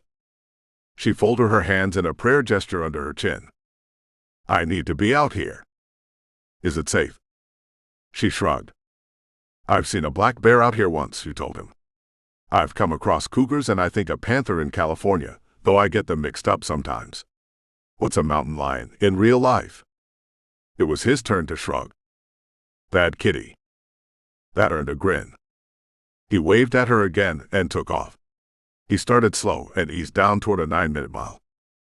The pace was easy enough, and he was loose enough that it allowed him to cover a lot of ground and search. His eyes roamed the landscape, from 3 feet ahead of him on the trail to watch for tripping hazards, up to the rock formations, down again. Always moving. He was searching, using years of training to look for anomalies. Anything that looked like it didn't belong. Anything that was out of the ordinary. It's the way humans evolved. Primates would study an area, get to know it so it was a picture in the brain, an impression. This was a key to survival. Anything that broke the pattern of the picture or stood out in the memory needed to be assessed against a threat. People still did it today if they listened to their gut. A strange car in the neighborhood. A man walking down a busy street who looked like he didn't fit in. There were a million possible reasons for each of them, except that statistical variation was rare. If a strange car was parked in front of the neighbor's house while they were out of town, chances were it was a robbery. If the same guy reading the newspaper watched him twice on a city street, Brill pegged the odds 70-30 he had been made, or the man was there to kill him. He played off those odds, and so far it served him well. With a couple of exceptions. He trusted his gut in Mexico, and it almost got him killed. He trusted his instinct in Los Angeles, and it saved a young child's life. Brill figured it evened out in the karmic scheme of things. He had saved a couple of people before and liked it, and reasoned he killed only bad men to save good people. Or his brain was wired different, which he knew to be true as well. It wasn't a lack of empathy, more like a high-functioning form of sociopathy. He had a code, gray morals be damned, and he lived by it. Lived by the pattern. Nothing popped out of the landscape for 2 hours. Sweat-soaked and covered in salty grime, he turned around and started back down the trail. Fatigue had set in. He was thinking about food, thinking about warmed-over refried beans with a garlic clove on simmer, a splash or two of beer for flavor. He was thinking about the couple who got murdered, the motive behind it, and didn't see the snake until it was too late.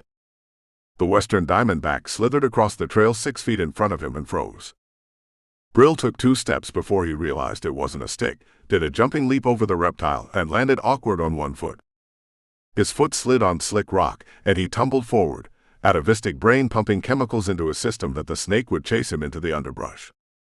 But true to nature, the rattler took off for less noisy climbs.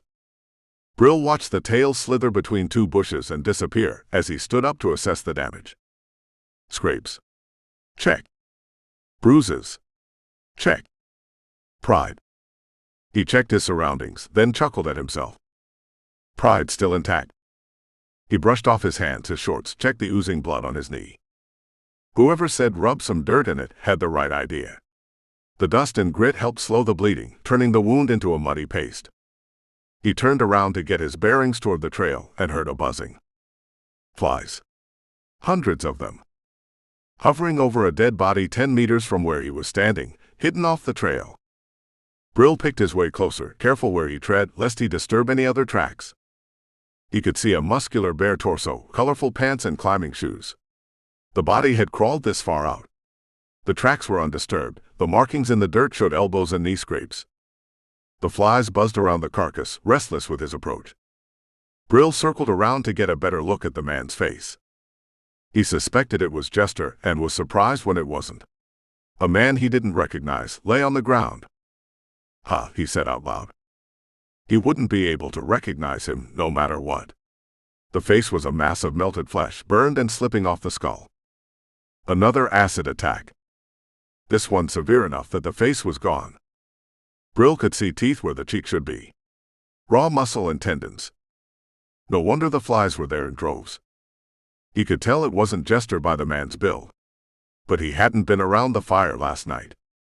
He thought about checking for an ID, but decided he didn't want to leave any DNA or give a false reading to the ME for any reason. His fingerprints on a body would be bad news. Brill jogged back to the trail, working through a limp caused by his fall, and sprinted the last 3 miles to the trailhead. 15. Chapter 14. He caught up with Allie as they reached the entrance to the crescent-shaped campground. "Something chasing you," she laughed. Brill slowed to match her pace as he searched for Deb or Sue or Day. Someone with a cell phone he could use to call Joe. "I'd run faster if it was." "Did you see a bear?" Her blue eyes were wide with mirth. "I don't have to be faster than a bear," he said out of the side of his mouth. "Just faster than me," she finished his joke. "Exactly. Who are you looking for, instead of looking at me?" Brill finally did look at her. Might as well tell her, he thought.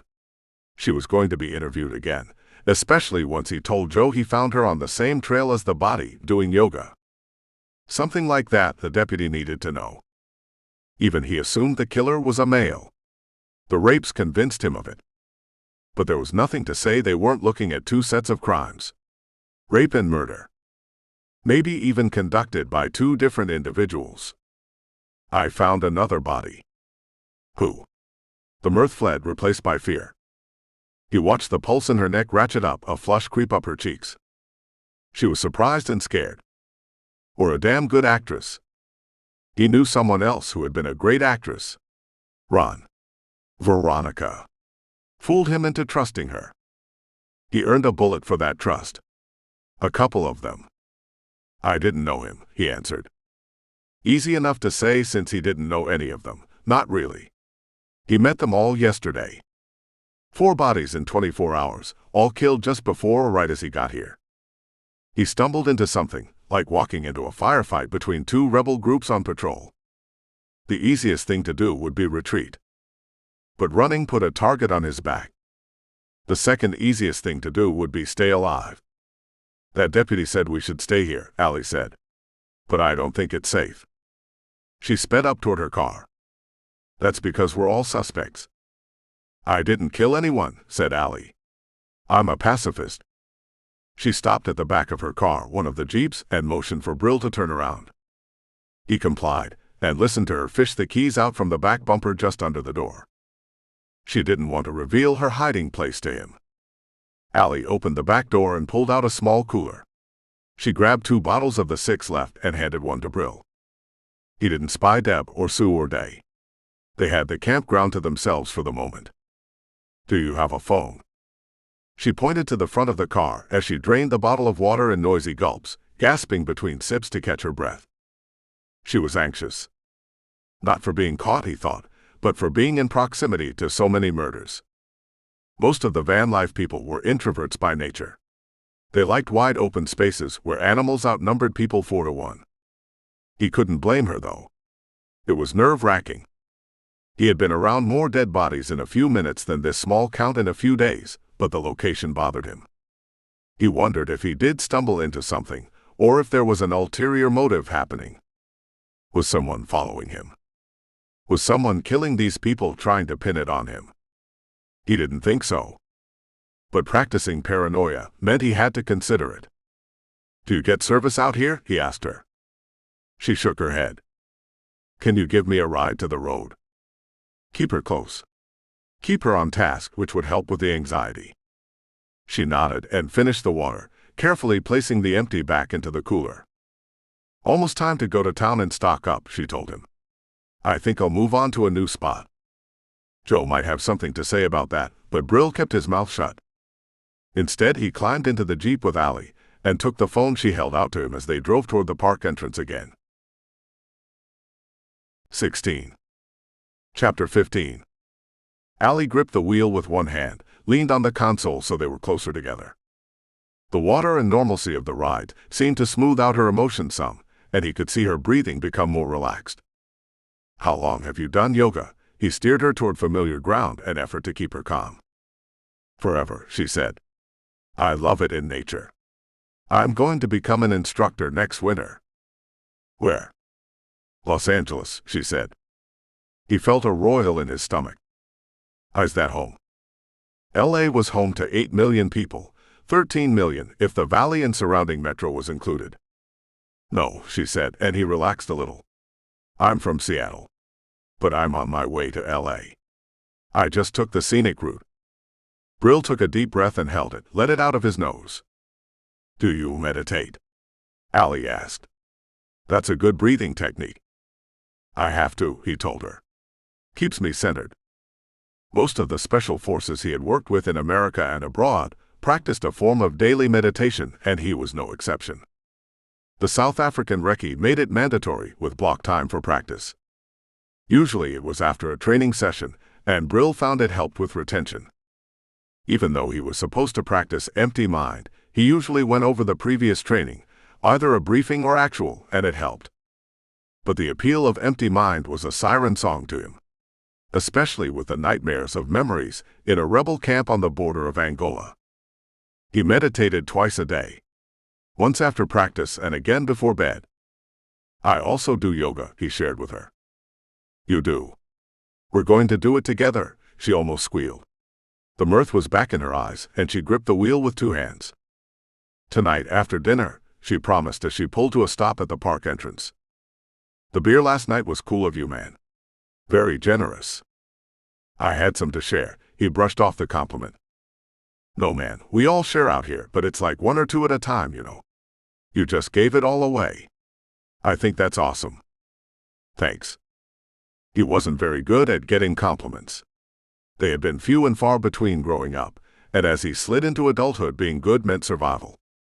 Being better than everyone else meant living.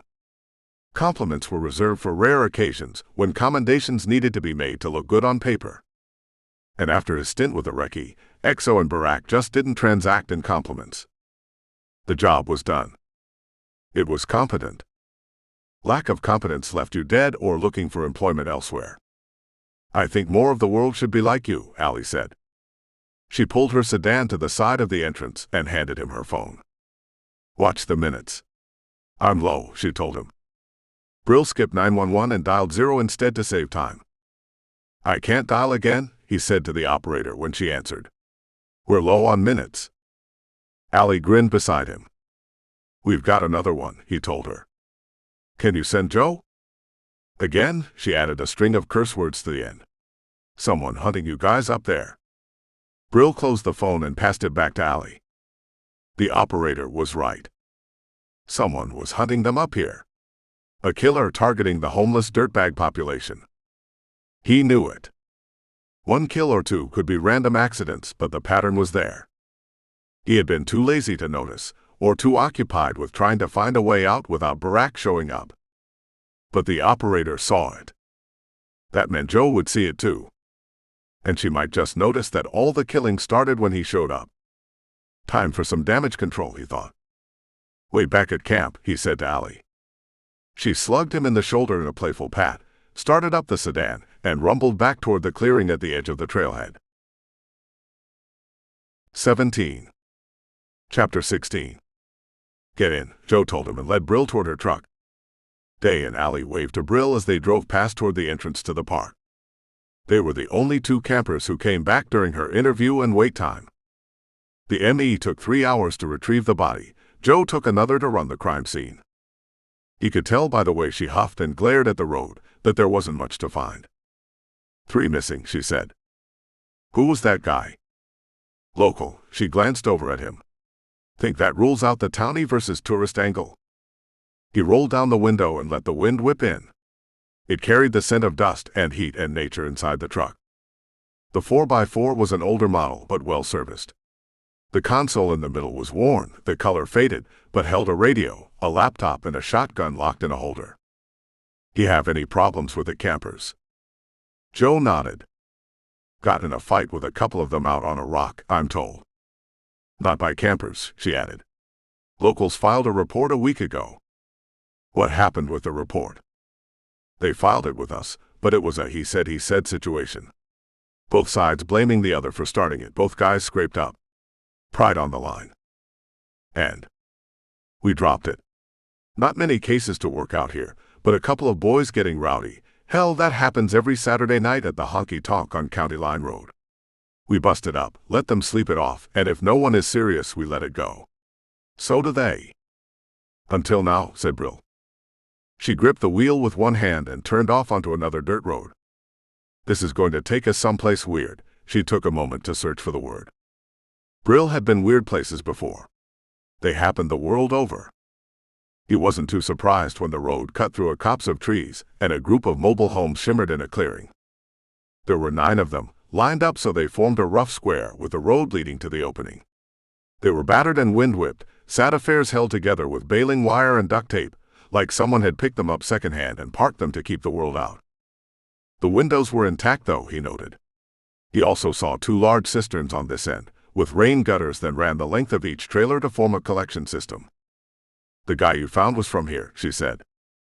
She brought him here to deliver the news. Brill wondered why. His eyes traveled over the blocky silhouettes of the tired trailers hunched on cinder blocks. Then he saw it. The thing that was out of pattern.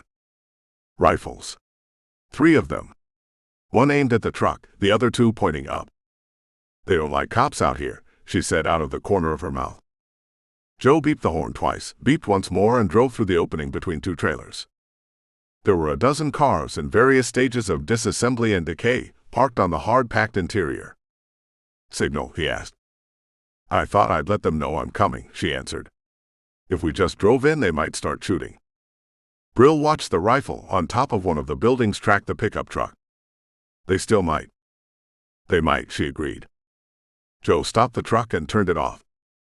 "Ethan home," she called out to the empty circle. They weren't alone. He could see swishing curtains, feel eyes in every window. "I'm getting out," she said. "If they shoot me, call on the radio and let Peg know." Brill nodded. But when Joe got out, so did he. If she had told him where they were going, he could have set up overwatch and took out the snipers on the roof. Or at least put on cargo pants. He was still in his running shorts, wet t-shirt drying to a stiff crust on his body. Brill figured it made him look less imposing. People would misjudge him. He moved around to the back of the truck, keeping the body between him and the guy on the roof aiming down. He kept the other two in his sight line, but he was pretty sure there were more weapons than he could see. "Ethan." Joe called again. "I came to share news." An older man stepped out of one of the trailers onto a rickety redwood porch with no rail. "You ain't welcome here," the man called out. "I know," Joe answered. "And I wouldn't have come except I needed to tell you something."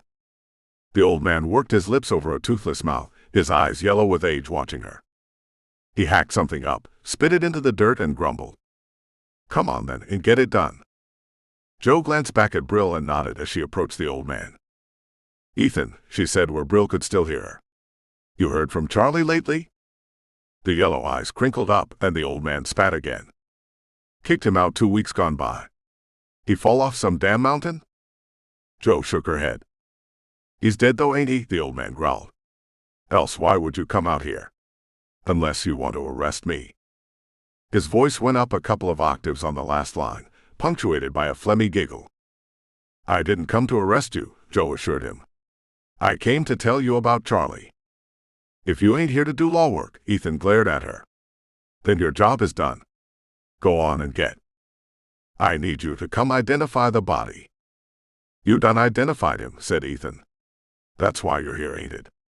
And I see you brought some hired help to back you up."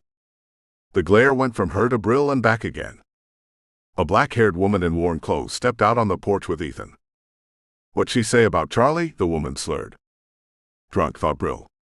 He could smell something else permeating the trailer compound, a stench he wasn't familiar with. "Said Charlie's dead." Ethan didn't turn to look at her. The woman wailed and fell to the deck, gnashing her teeth and screaming. "See, I done told you to get," Ethan growled. "Best get to stepping before I turn them dogs loose on you." He pointed to the rifles on the rooftops, and all three zeroed in on Joe. Brill pulled his gun and aimed. "He got a gun?" someone screamed out. Joe lifted both hands up and hopped back from the porch toward the truck. "I'm leaving," she screamed to be heard over the lamentations of the woman on the porch. "Get in," she ordered Brill. "Back it up." He didn't want them both in the cab. He still wanted truck between him and the men on the roof. If their weapons were as well cared for as their cars and trailers, he wasn't too concerned. He still didn't want to test it, though. Joe dropped the truck in reverse and he paced it between the trailers, gun held ready, head on a swivel. She followed him 20 meters outside of the perimeter, and he slipped around to hop into the passenger seat. "What was that?" he asked as she pulled a K-turn and drove away. "That was a Mormon sect-turned-meth compound," she told him. "Ethan's got a harem of addicts he keeps in the trailers." "You didn't bust them?" "Can't. They're under DEA protection, working a bigger fish out of Canada," she said off his look. "Trust me, I'd burn them out if I could." Brill had only started reading about the meth problem in America the last few months. When he left, it had been the cocaine cowboys running blow through Miami, and the beginning of the CIA-created crack epidemic. Now it was meth. Tomorrow it would be something else. It wasn't exclusive to the U.S. either. Almost every rebel group he'd fought had been druggies. Kept them compliant and violent. He had a history of taking contracts on bad men who used drugs on women who ran drugs into schools. But if the locals were more indignant about a group of homeless rock climbers than they were meth dealers, He wasn't sure what to say. "It's messed up," said Joe, though she was talking about the Alphabet Agency interference. It was a sentiment he shared, though. Messed up. It also threw a new spin on their investigation. Joe's investigation, he corrected. Was Charlie an anomaly? Is he a victim?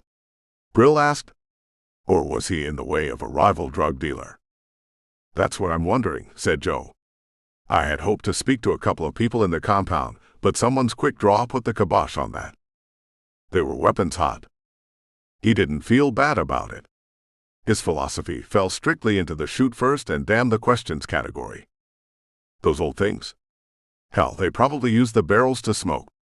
Any working guns were pawned a long time ago to buy ingredients to cook.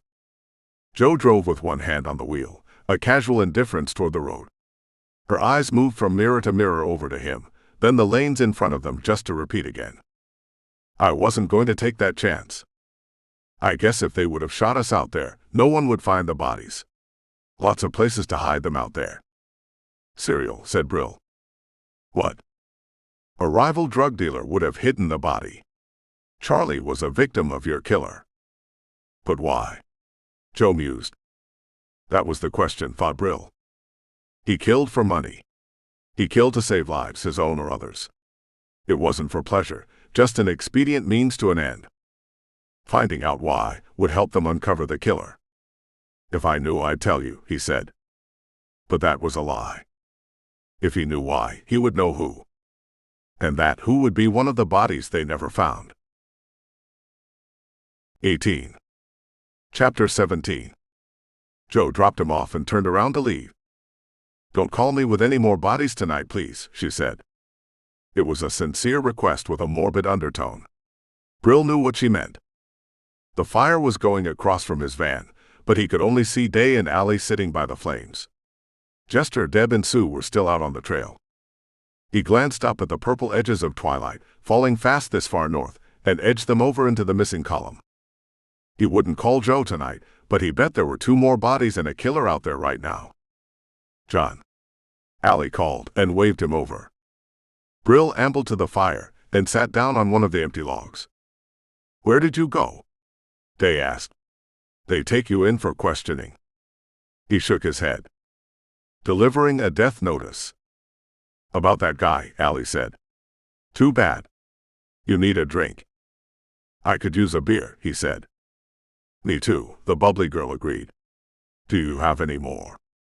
Her grin was infectious, and the way she asked made him smile. Brill shoved off the log. I'll see what I can dig up. He had another 6-pack under the platform. He was holding the craft beer for special runs, because nothing tasted better after a long time on the trail than a beer to wash the dust out. He could feel them watching as he walked over to his van. Thinking of dust made him feel how crusty his shirt was, the grime from the tumble still clinging to his skin. He slid out of his t-shirt and hung it across the tire on the back of the door, then pulled one of the 5-gallon containers of water out of the back, used a hand pump to squirt it over his head. It was more of a rinse than an actual shower, but it conserved water and got most of the grit off. What happened to your back? Allie asked. Brill saw her walking up, and she leaned against the van to watch him finish. I fell, he answered. A lot by the looks of it. The grin was still there. We missed our yoga session, she told him. Brill reached into the van, fished out the 6-pack, and handed her a bottle after he twisted off the top. Still time by the fire, he told her. She took a sip of the craft brew, checked the label, and took an appreciative second swig. It's late, she said. I'm hungry. He pulled out his food box and filled a pot with black beans and a clove of garlic. He handed her the cast-iron Dutch oven to hold while he poured water inside. Put that in the coals for 30 minutes, he said. I'll bring the beer. Allie didn't move. He noticed after a few moments. I'm scared, she said when he finally looked up at her. He almost told her not to be. If they were smart, they would all pile into their cars and scatter to the winds.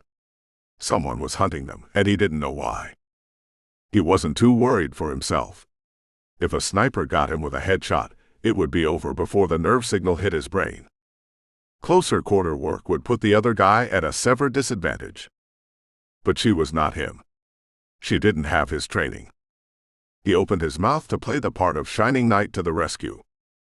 "Before you offer to let me sleep in the van with you," she smirked, "let me just say thanks." He closed his mouth and gave her half a grin. "I won't keep the door unlocked, but I can tell you where I hide the key. Just in case. I was at a hotel in Chicago once, and a guy came up and slipped me the key to his room. But I didn't pick it up, just left it on the bar. I saw him the next day, and he bitched me out because 2 guys came to his room to rob him." She lifted the pot of beans as Brill finished dressing and grabbed the last 4 beers. "You planning to rob me?" Allie peeked into the dim interior of the van. "Doesn't look like you have much to take," she said. "No climbing gear, no ski gear. What do you think I could get for pawning your running shoes?" "You could pay them $5 to take them." That made her laugh as they reached the small fire in front of Day. The long climber was in the same spot from the night before, legs stretched out toward the flames, hands over his stomach. "What's so funny?" he asked as Allie put the beans into the coals. Brill offered the man a beer and he took it. "Trying to sell his running shoes," the woman said. Day looked back into the flickering flames. "They worth anything?" "To no one but me," Brill answered. He took one of the empty camp chairs. They listened to the beans bubble up, the crackle of the wood, and the stars pop out as the sky shifted from purple to black. Brill didn't look directly into the flame, an old habit to keep his eyes ready for the darkness. The trio had a comfortable silence between them, letting it drag out until a coyote yipped on the fringe of the park. "Coyotes," said Day. "Wonder if they found another body." That was a concern for the missing climbers, Brill thought. If they were dead, wild animals could make short work of a crime scene and a meal of the carcass. "You don't seem too worried," he said to Day. "I know how to protect myself if someone wants to try me." "I don't want anyone to try me," said Allie. She shifted out of her lotus pose on the chair and dumped beans into a bowl. She passed the first one to Brill. "He brought the beans," she said off Day look. She served a second bowl for herself and sat back down. Day grunted, rolled up and scooped 3 heaping helpings into a bowl for himself. They ate in studied silence, focused on the simple meal in front of them. After they were done, Allie took the 3 bowls and wiped them out with a towel to conserve water. Brill handed her another beer, and they sat around the fire to finish it off. "Someone's coming," said Day. He sat up and watched headlights bounce up the dirt road toward the campsite. Brill stood, moved to the edge of Allie's vehicle. He wanted mass between him and whoever was barreling down the dirt road toward them. He wondered if it was Ethan or one of the locals out for revenge. He put his hand on the pistol at the small of his back just in case. Joe's truck pulled into the narrow clearing and Brill relaxed. "I hope she's not here to ask about another body," Allie sighed. Joe pulled up next to him, gave him a once-over. "Nice cover," she said. "Expecting someone else?" He shrugged. She held out a paper bag. "I brought you guys a 5-pack and chips." Brill took it from her and passed it to Allie. "They sell 5-packs around here." Joe turned off the truck and climbed down beside him. "Gave one to Leon," she said, and reached for one herself. She twisted off the top, leaned her arms against the bed of the truck and took a sip. Brill grabbed one and joined her. "I'll be over here if you need me," Allie said. But she wasn't sure who she said it to. 19. Chapter 18. "Got back to the office, and the sheriff had a complaint on me," said Joe. She wouldn't look at Brill, but he noticed she didn't stare into the fire. He tipped the bottle to indicate their surroundings. "No, what I got my ass chewed for that too. More dead bodies in days than there were last year. He wants me to bring you all in and lock you up." Brill waited for her to say more. There was a maxim he had learned once: he who speaks first loses. He thought it applied to sales or negotiations. At least that's how he remembered reading it. It might apply here too. A lot of people hated silence and spoke just to fill the void of it. Out here, among the climbers, campers, and hikers, he knew it was different. The type of person who came to the remote edge of the wilderness was seeking silence. He just had to figure out if it worked on a deputy. "You're not going to talk me out of trying to take you in," she said after a while. It did. "Nothing to protest," he lied. "If you think that would solve it, then it's what you should do." He suspected she wouldn't do it tonight, so he could afford to be cavalier about it. If he thought she was breaking out the cuffs, it would be a short scuffle, then doing something with Day and Allie long enough for him to make a population center and disappear. It wasn't necessary. Ethan, she spat. Meth head drug dealer made the complaint. Said I was harassing him on his private property. She waited for him to say something. It's happened before, she confessed when he didn't. You harassed him. Shot him, she tugged on the beer. Shot at him. Got a local girl hooked, messed her up. Prostitution. Teeth. Dealing. The whole thing. Did you know her? I said she was local, Joe snapped. She covered her flash of anger with another sip. Cousin, she confessed. My cousin. I went out there to kill him. Brill let it hang between them. There was something about the atmosphere, the wash of the Milky Way above them, a million pinpricks of pulsing stars, that made it seem like leaning against the back of a truck and sharing stories over cold ones was the most natural place to be in the world. He knew it from home.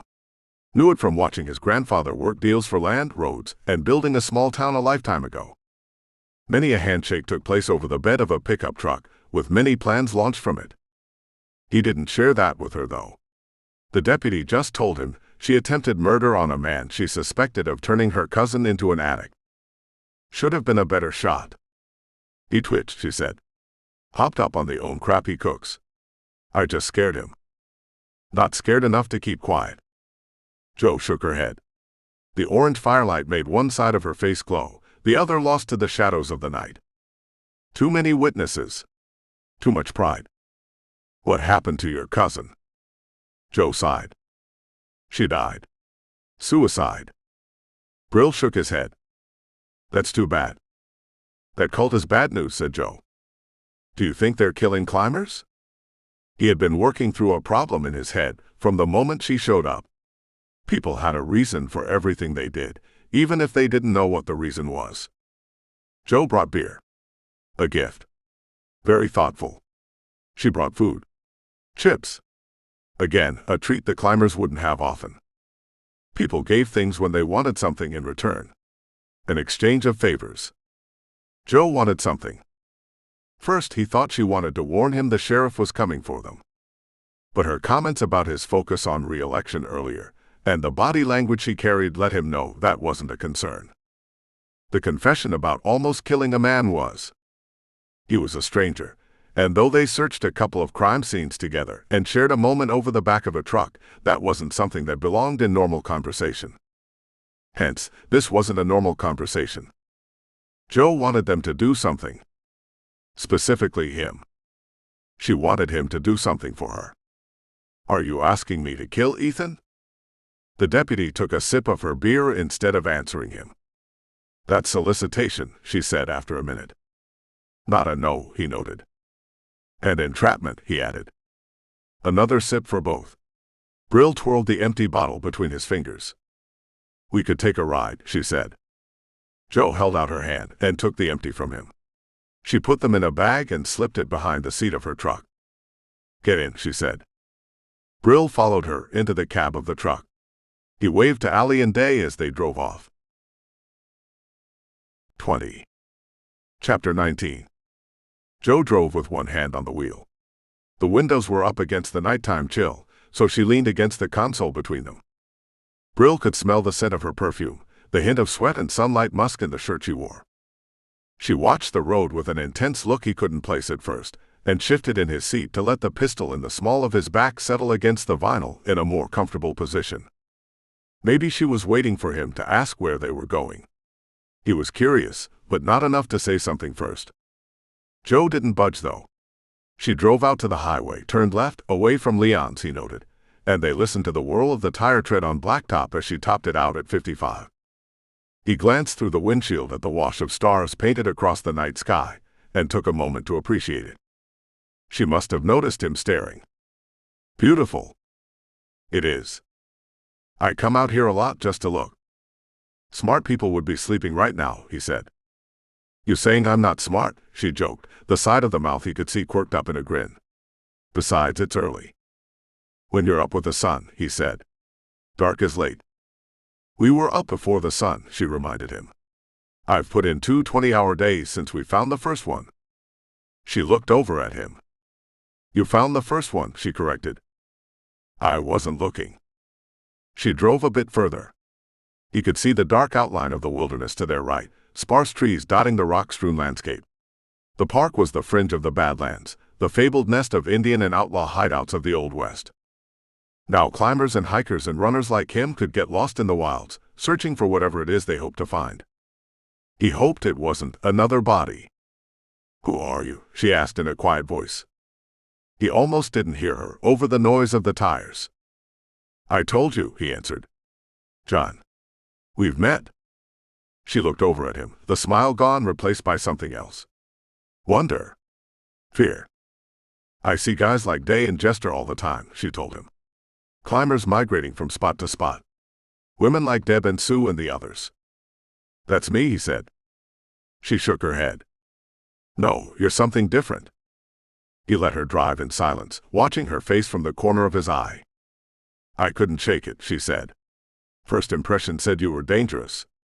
My gut screaming around you sometimes, so much it makes me want to draw my weapon. He had watched her hand linger over the pistol several times. He knew he had that effect on people. But you had alibis for here. None for Leon's place, though. She looked over at him again. I didn't come that way. Aha. Hand gripping the wheel hard. She didn't like him lying to her. He didn't like doing it, but denial was almost second nature to him. Confess nothing. Share little. I'm just a runner, he said. I can't run. Hurts my knees. I've read that's a myth. I'm here to tell you, said Joe. I run, my knees hurt. She spun the wheel into a gentle curve and pulled off on the side of the road. The angle of the asphalt carried them up a slight hill. The ground fell away from the edge of the pullout, so they could stare over the precipice at the rocks and mountains spread out in front of them. If it was daylight. In the dark, the land was shadowed starlight. The view was the attraction, only it was the sky and not the earth at this time of night. How long have you been running? She asked as she shut the engine off. Brill listened to it tick as the heat dissipated into the cooler night air. She killed the headlights and they were plunged in darkness, the faint glow of the stars outlining the movement of darker shadows in the cab. Years, he said. Longer than I can remember. He listened to the hiss of a bottle top being twisted off, watched the shadow in the driver's seat hold one out to him. He followed her lead, and they drank in silence. She wanted a story. She wanted his story. That's all most people ever wanted, was to know who they were dealing with. The kind of person they were dealing with. I didn't run track in high school, he told her. I got into it about a year after. College, she guessed. I didn't go. As simple as that. No need to say military. No need to say dual citizenship, and that the military was another country. I worked my way through junior college, she shared. Joined as deputy, and finished my bachelor's degree at night. Tough, he admired. Not easy to do both. Kids. It was an easy question. She would have noticed no ring on his hand. That could mean divorce. None, he answered. You. She shook her head. He heard it rustle, watched the shadow in the starlight. No time for men, she snickered. It was a tired-sounding laugh, a world-weary one that hinted at more to tell. But she didn't share that part. She shared another beer and they were done with the six-pack. She shared silence with him, stretching out longer and longer until he thought she had fallen asleep. When she snored, he didn't laugh out loud even though he wanted to.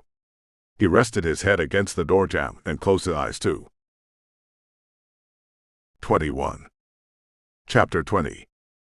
He opened his eyes to catch a shooting star streak across the horizon. His shifting body startled her, and she bolted up in the seat. Did I fall asleep? She mumbled.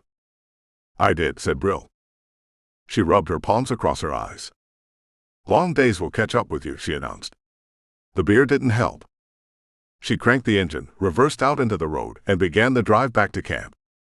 Been a long time since I slept with somebody, she tried to joke. Nervous about their night in the truck now, even though nothing happened. The alcohol made her brave, he thought. Now she's second-guessing herself. Sleeping beside a strange could do that. Maybe won't be so long next time, he said. Was that flirting? She teased. Did it sound flirty? She shook her head and grinned. He couldn't help but grin back.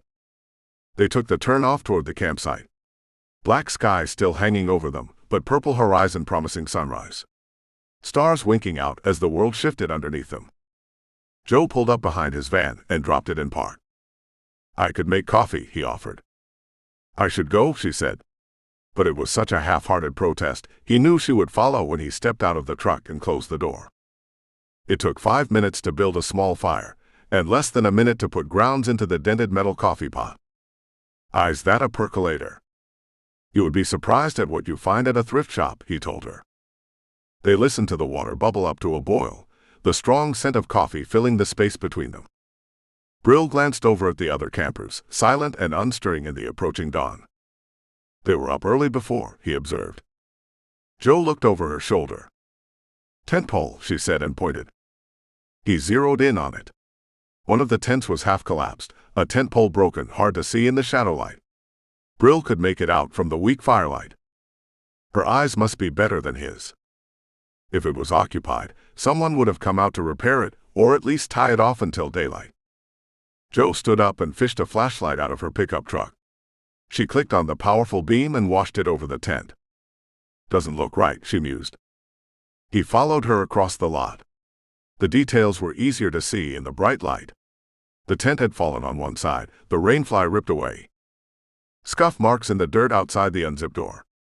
Joe peeked through the opening, shining the light into the dark interior. Damn it, she sighed. Brill bent beside her. It's escalating, she said. The body was contorted in the tent, too soon for rigor mortis to set in, but still awkward in the death angles. Allie. Her face was pale, mouth open, throat bitten out. 5, said Brill. More maybe, said Joe. We have people missing. No bodies, no crime. It's an anomaly, she said. That many missing people in that short time frame. Last year, we lost 2 people in 300 days. Now we've got 5 bodies and 3 missing people in less than a week. She cocked one eyebrow at him. Since you showed up.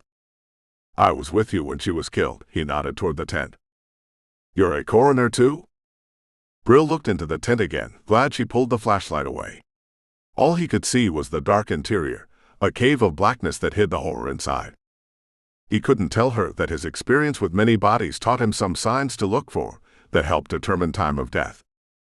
How do you explain that to someone who thinks you're on the dark side of being a good Samaritan, albeit a reluctant one? Rigor mortis, he explained. Saw it in a documentary. Takes a couple of hours up to 6 for it to set in. Her muscles are still in place from when she died. Died in a struggle, Joe continued for him, picking up the thread. We'll take a cast of the bite marks and see if we pull a match off the national database. How long does that take? Couple hours, up to 6, she winked. He felt a tingle in his stomach despite the situation they found themselves in. It had been a long time since he stayed up all night talking to a woman, just talking. Mostly letting her talk, which was his nature. It was weird to think about it with a dead woman splayed out in front of them, panties ripped off, bruises and blood covering her skin. He shuddered and swallowed down a memory from Africa. The tingle turned to a slow boil, a stirring in his belly like a hunger. He wanted the man who did this. Just the 2 of them, so he could visit justice upon him in the form of pain and death. There was a monster in this wild land, and Brill knew it was his job to find and kill it. The beast in his belly called out for it. Joe's grin faltered, and she reached a tentative hand out to his shoulder. You all right? She asked and shuddered. It's just my face, he tried to smile and turn away. He had a hunt to prepare for. 22. Chapter 21. Day came out of his car and stretched. He saw Joe and Brill waiting in the parking lot and walked over in bare feet, no shirt, just pants. You didn't come back last night, he winked at them. Any stories to share? Joe pulled him off to one side to pepper him with questions. Brill watched for a moment, then refilled his coffee cup. He took the time out of their sight to double-check the load in his weapon. Joe cut Day loose when the rotund ME drove up with his 2 EMTs in tow. Sheriff's coming in on this, Brill overheard him tell her. It's too big. Too big to contain. The body count was too high. If the sheriff was inserting himself, the media would follow. The man was up for re-election, and this was a chance for him to get in front of the public to show he was working on it. Brill watched Joe's shoulders sag. He knew what was next. The same sheriff would need a scapegoat, and she was it. If they found the killer, he was the hero. If they didn't, it was her fault. She knew it. Day left her and tiptoed over in his bare feet. "Got another cup?" he asked. Brill handed him a battered mug that Joe had been using until she needed to investigate. Day tossed the remains across the parking lot and refilled it from the pot. "What can you tell me about it? Are you a cop? You don't look like a cop. Let's just say I'm an interested party." Day studied the tips of his rock-blooded fingernails. "I don't know if I should say anything." Brill watched him. He didn't say anything because the silence would make the man start talking. Or it wouldn't. He always played the 50-50 game, which was an either-or option. Either he would or he wouldn't know something. And if he knew something, either he would or he wouldn't share. But his proximity to the place where the murder happened meant he might have seen something. Day was an early riser. Climbers were.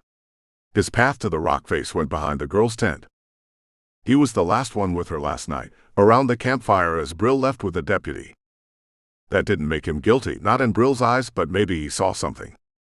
Jester coming back. The man was a good climber. Good climbers were observant. They had to be. "Are you leaving?" Day asked.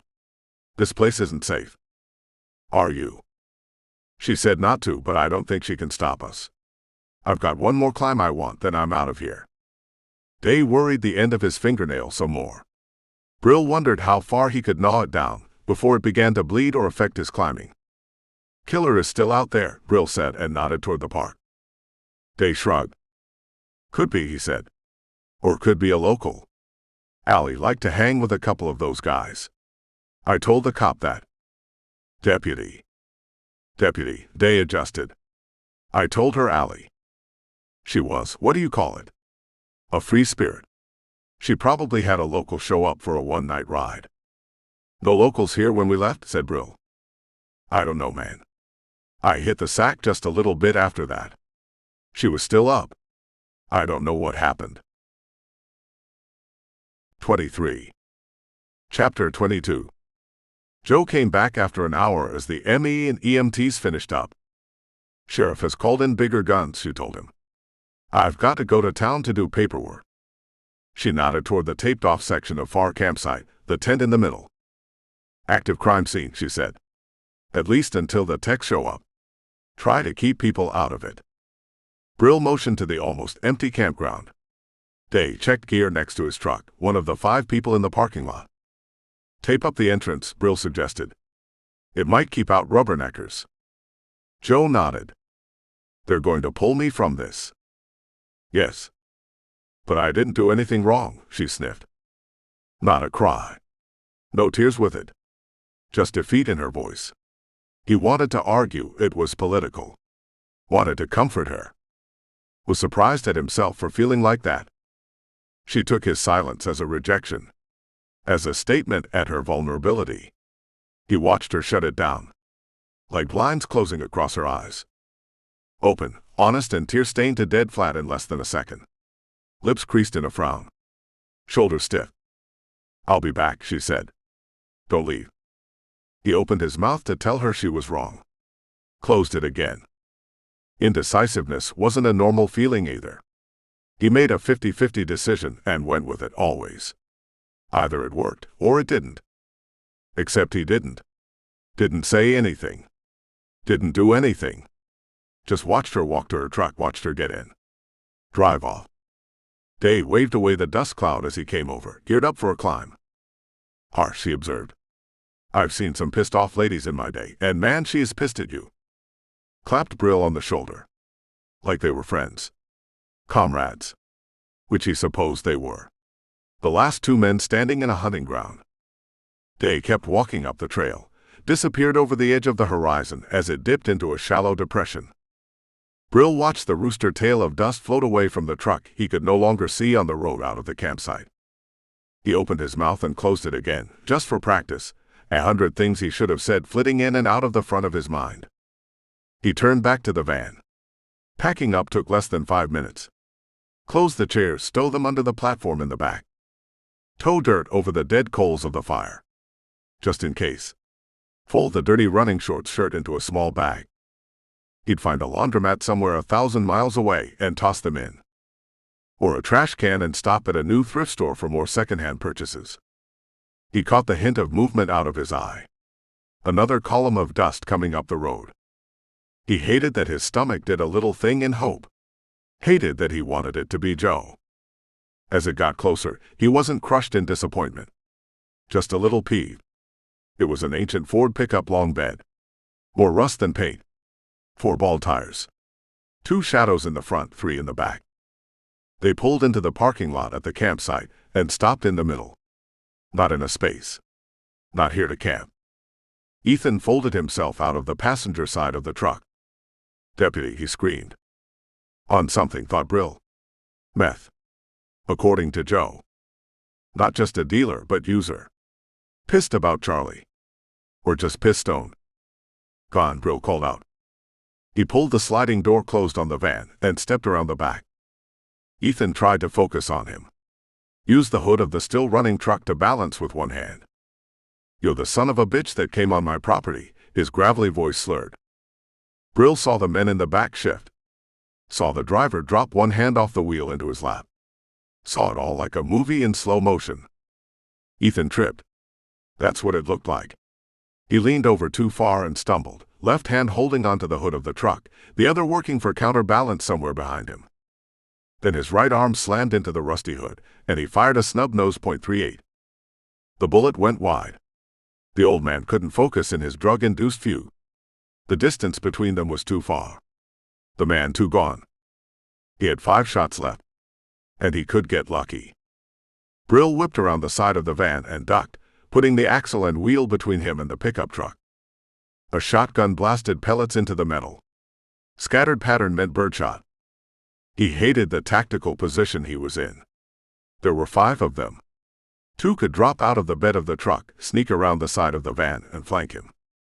Ethan and the other guy could go the opposite direction, create a crossfire, and nail him. The driver was an anomaly. If he got out of the truck, he could go either way. The hand to the lap indicated he was armed too. Or he could stay in the truck. Gave them options to chase him down if he took off for the tree line or one of the trailheads. Running was out of the question. He wasn't sure how meth affected perception, but the twitching and shaky hands were obvious factors. Their aim would be off. He wouldn't get hit unless he was close or they were lucky. He hefted the pistol from the holster at his back. The weight was comforting. He bet they expected him to run. It's what others would do. What they had experienced before, he bet. Brill did the unexpected. He ducked around the front of the van, stood up and walked toward the bed of the pickup. He pulled the trigger with each step. 5 steps. 5 shots. 4 bodies dropping to the dirt. The 5th body was the driver. He slumped over into the bench seat, half his head missing. The dead weight of his foot shifted off the brake. The truck rolled forward at idle speed and crashed into one of the boulders that separated the campsite from the trees. Once the crunch of metal and crash of glass echoed across the clearing, there was silence except for the engine. Brill turned in a slow circle, checking his perimeter. Day sprinted down the trailhead. "Dude," he screamed. "That was freaking awesome." He slid to stop 10 feet shy of Brill, worked to catch his breath through a wide smile. It was like OK Corral or something. You just walked out like Doc Holliday and blam. Got him. Brill studied the climber for a moment, considering his options. Day was a witness. He had just killed as many men in 5 seconds as dead climbers they found in a few days. Self-defense, he knew. Even Day knew. Probably Joe would figure it out. But they would haul him in anyway. Protocol dictated it. The law dictated it. He wouldn't survive jail. No question about it. Shelby would make sure of it. He angled the pistol toward Day. The van was ready to go, and one more body wouldn't matter. Not in the grand scheme. His finger hesitated. The climber was still grinning at him, licking his lips, excitement making his pupils the size of quarters. "I heard the gunshots on my way back," said Day. "I found Jester." He glanced down at the gun. "He's alive, but hurt." Day started back up the trail. "Come on," he yelled. "Help me." Brill looked at the bodies lining the parking lot. A big mess to leave for too long. Too much time to follow the climber and help the injured man. Unless the man was a killer. He could help Joe bring him to justice. Might make that look on her face change. Might make things go easier on her with the sheriff if she made the collar. He wouldn't be around to witness it. But it might be a nice thing to do. So he ran after Day. Caught him in less than 60 seconds, fell into an easy pace behind him as the climber led him on a rescue mission into the rocks. 24. Chapter 23. "Down there," Day pointed. He hooked a line through a carabiner pounded into the rock face, looped it through his harness. Brill glanced over the edge. The lip of the stone angled out, the soil underneath worn away so that a small ledge was underneath. The challenge would be coming up from the bottom. Pulling over the edge. Rappelling down, not much of a problem. Brill spied colorful pants on a leg at the bottom, 60 feet down. "Is he talking?" he asked and leaned further. Too late. He saw the shadow move first, a primitive part of his brain screaming at the mistake. Day hip checked him from behind, sent him headfirst over the edge. Brill flipped, twisted, caught his finger on the rock edge, just enough to shift his momentum. He swung up into the underside of the rock bottom, and his fingers slipped off the tenuous grip. His toes hit the rock face, and instead of pushing off, he slid down, arching forward so his face scraped against the stone, fingers digging, gouging for anything to stop the descent. His right hand caught, all his weight on that wounded shoulder. He bit back a scream. The adrenaline coursing through his system hyped up his senses. He could feel the rock crumbling under his grasp, spied a piton pounded into a crack beside him. Hooked his left hand through it. Spreading his weight. Then the right toe, scraping the surface for a purchase. Just enough to ease pressure, long enough for the left foot to do the same. He let go of a breath he didn't realize he was holding. Day peered over the edge. "You lucky son of a bitch." Brill didn't move. He wasn't in a solid enough position yet. The piton dug into his finger, cutting off circulation. His shoulder throbbed, maybe dislocated. "You should have just kept falling," Day called down to him. "You would have been good company for Jester." The climbing rope whipped around, slapped against him. Day tried to dislodge him. But the overhang took all power out of the rope swing as it caught on the lip. The persistent slaps were more annoyance than anything. "I think you understand what's about to happen," Day called down. The rope slapped across his back. Brill adjusted, tried to find a more secure hold for his fingertips. "Just let it happen, man," Day said. Another whip. "I mean, think about it, you'll be flying for a few seconds." Crack. Not hard. Just annoying enough. He was going for his eyes. If the rope scratched the cornea, if it hit just the right angle, he might lose his grip. Too hard to go down after him. Too much risk. "You're just making this harder on both of us, man." Like Allie. She should have said yes. It wouldn't have stopped me from killing her after, but it didn't have to be so hard. Brill heard him grunt. A sound of surprise, a shuffle as the climbing shoes skittered on the stone, sending a cascade of dirt and debris over the edge. Then the boom of a gunshot, a half-second later. Day pitched over the precipice, flew for 2 seconds and plopped into the wet ground below. More dirt raining from above, missing him due to the distance under the overhang. Then Joe's head, blonde hair flopping around her eyes. "I figured you weren't dead." "I can't make the climb," Brill grunted. "Shoulder. Hang on." She disappeared for a moment, then reappeared again. Another rope in hand, this one orange. She whipped it toward him with a flick of her wrist, sending a ripple down the line, so it came close to his right hand. He would have to let go to grab it. "Left hand," he groaned. He didn't think his right hand could hold him. She shifted over, sent a second ripple down the line, then a third. He didn't shift away from the rock face. That would send him falling. He just opened his left hand, twisted it out, and hoped the deputy's aim would work in his favor. It did. Sort of. The rope slapped his palm. He closed around it, clenched it with his fist, but the action cost him. The movement pulled him away from the rock. His right foot slipped, and the rope slid through his hand, burning skin as he dropped. The right hand came up to grab it, shoulder screaming, and he stopped falling long enough to use his right foot to wrap around the rope. He hung there, swinging, twisting, breathing. His shoulder hurt. His hand hurt. Muscles felt ripped, torn, and bruised. But he was alive. Jo hauled on the rope after 2 minutes, and he moved up 2 feet. Her strength surprised him. She pulled until he was level with the top and could drag himself the rest of the way up. She had a rough pulley system rigged around a tree, the rope threaded around the narrow trunk. She collapsed with him, breathing hard, both spent with the effort. "Guess you found my killer," she huffed when they caught their breath. Brill pushed himself up on knees and elbows, then climbed to unsteady feet. "You got your suspect," he said. Caught in the act.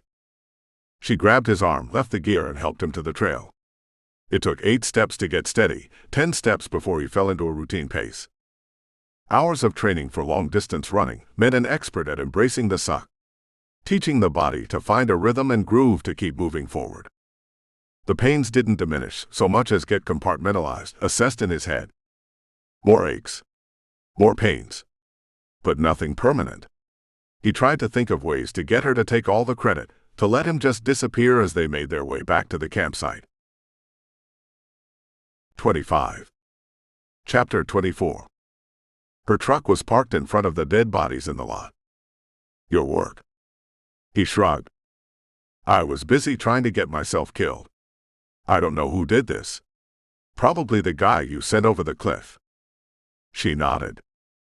"I can see it going down like that." She chewed on her lip. "I should have brought beer for this." She shifted her eyes away. "I took one of the bottles and ran your prints." He felt a kick in the gut. Not a physical manifestation, but it hurt as much as his shoulder all the same. Reason kicked in a few seconds later. Why wouldn't she run his prints? Try to find out who he was for real. How long? He could feel her watching him. Her lips were pursed in a frown. He noticed she kept her hand on the strap of her holster on her belt. She stopped, spread her feet shoulder-width apart, and watched him some more. He wanted to whistle the theme from Fistful of Dollars, or mention High Noon, but the set of her face made him think she wouldn't like the joke. "You popped," she said. The hairs on the back of his neck prickled, and he tilted an ear toward the sky. If she ran his name, black choppers full of men who wanted him dead wouldn't be far behind. "How long?" he asked again and glanced at the van. It was easy to keep his arms at his side, shoulders relaxed. Jo was tense enough already. Any sudden moves on his part and she might draw. He didn't want her to get hurt, not by him, not by anyone, so he needed to move fast. "I'm going to take you in," said Jo. She kept one hand on her holster while the other fished up handcuffs. He wasn't sure what her system showed he was wanted for. It could be murder, treason, hell, even listed him as a cop killer. It was enough that she didn't shoot him on sight, but whatever trust he had built up with her over the past several days had evaporated when she ran his name. "Damn it," he muttered. He was going to have to get gone before someone showed up, and she was part of the mess to clean up. That was the worst part of being wanted. The men who were after him had no quarrels with leaving dead bodies behind to cover their tracks. That they pinned the blame on him just added to his frustration. She unclipped her holster. Something in his face must have shifted. He knew people saw it in him every so often, no matter how much he practiced in keeping it neutral. And every time they saw that look, they were afraid.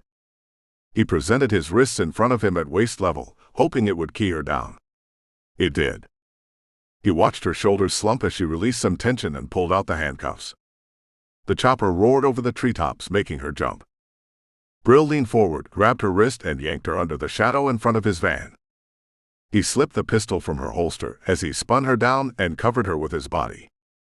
The chopper wouldn't present overhead except as a distraction. That meant there were men in the woods.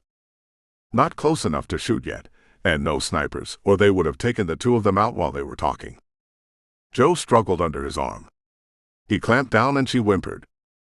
"Still," he breathed in a whisper. She watched his face again, shark eyes scanning the shadows under the trees. The helicopter whirred back over the clearing. His head swiveled, tracking for patterns, looking for anything out of place. It moved slowly, methodically. Her gun moved with his chin. She shivered. "When I say," he whispered from the corner of his mouth, "get the shotgun from your truck. Stay low. Get behind the engine block. Not if you read me." He flicked his eyes down and she gave a quick jerk of her head. "Now." He shifted left and began firing into the woods as he moved toward the front of the van and away from her. The helicopter was swirling up dust, the noise of the rotors roaring in the clearing. He still heard someone scream. Bullets stitched the metal behind him, sounding like a swarm of bees streaking from the woods. Brill slid under the hood of the van, crawling under toward the back. He aimed at the chopper and sent 3 rounds into the blades. The pilot was smart. He peeled away to hover out of range. Brill rolled over and peeked around the tire. Jo was behind the tire of her car, shotgun in hand. She was breathing fast, eyes wide as adrenaline pumped through her system. She glanced at him. He mimicked racking the shotgun. She glanced at it in her hands, almost surprised, and racked it. The distinct sound echoed through the clearing. The men in the woods began firing at her position. Brill watched for movement in the trees, took aim, and fired 3 shots. The fusillade of bullets stopped. He used a hand signal to tell her to stay down, stay put, and hoped she understood. Her Glock 17 held 16 rounds, 15 in the clip and 1 in the chamber. His count was down to 4 shots left. Her shotgun would have 6 plus 3 in a Velcro sleeve on the stock and a backup magazine for the Glock on the holster. 28 bullets for unknown number of assailants. He closed his eyes, drew a 4 count of breathing, held it 4 and released it. The training kicked in and he breathed again. The simple meditation exercise was a trigger mechanism to calm his heart rate and remove the chaos of battle from his mind. The pain receded enough to ignore completely. He pictured the helicopter. It was configured for 6 men in the hold plus 2 seats up front. If the pilot flew alone, that meant 7 men in the woods. He dropped 4 so far, which left 3 men armed with automatic weapons and military training, former Spec Ops guys that Barack liked to hire, hunting him and the deputy. They would be circling around now, crawling below the bushes to limit his sightlines. At the first sign of resistance, they would have fallen back further in the shadows, using the trees for cover. He was lucky to hit 4 of them, but he had trained a lot. Luck was easy to come by when you spent a lifetime killing people. 1 would be moving toward the deputy, 2 toward his position. Shelby would have told the teams about his Don Quixote syndrome. Couldn't leave a lady in distress. Even if that lady was packing a Mossberg and had proven herself in a fight. They would try to take her hostage to draw him out. He could take out both of them when they did, but she might get hurt, and the man sent to hunt him would take advantage of his distraction. Better to draw him out first. He needed a grenade. Or a distraction. He glanced at now quiet rusty pickup budged up against a rock. The driver's door open. Jo's doing, he suspected. She killed the engine when she arrived, checked the driver's pulse. He sighted down the barrel at the exposed gas tank on the rear of the truck, pulled the trigger. A neat little hole opened. Gasoline drizzled out, drips at first, then in a slow gush, spreading across the ground in a widening puddle under the truck. He aimed again at a rock under the truck. Smaller. Harder to focus. But maybe enough to. He used a second bullet to ping off the rock, sending a spark into the puddle. Flames licked up in a whoosh, surrounding the tire and starting a black cloud of smoke as the rubber caught. He jumped up and ran, firing twice into the woods where he suspected the men might be. They fired back, too late to aim because he knew he wasn't moving fast enough. More like a labored lumber, but it worked. Their shots chewed up the ground behind him or whizzed through the air over his head. He aimed his pistol at Jo as he sprinted across the clearing. She scrambled to bring the Mossberg to bear, rolling down on her back. Too late. She stared into the barrel of her own gun and screamed. Brill shot the first soldier as he popped around the side of a tree. His head jerked back as he dropped, rifle flung wide. Brill hit his knees and slid past Jo, gun still trained on the tree line. She squeezed off a shot at no one. He ducked behind the wheel of her car and scanned their surroundings. "I thought you were shooting me," she gasped. "You almost shot back," he answered. The fireball died down and they were still exposed. "Mag," he said and held out his hand. She slapped a replacement into it. He ejected the spent one, inserted the new and slammed it home. The 2 remaining men would back into the shadows and circle around again, moving up on the edge of the clearing until they had a clear shot at the 2 of them. 2 left, he told her. Who are they? After me. I pretty much figured that one out on my own, Sherlock. Watson, he gave a half grin. You're the detective. Deputy, she told him. Shoot now, he ordered. Clear your weapon. Joe leaned around the tire and fired her 6 rounds into the woods.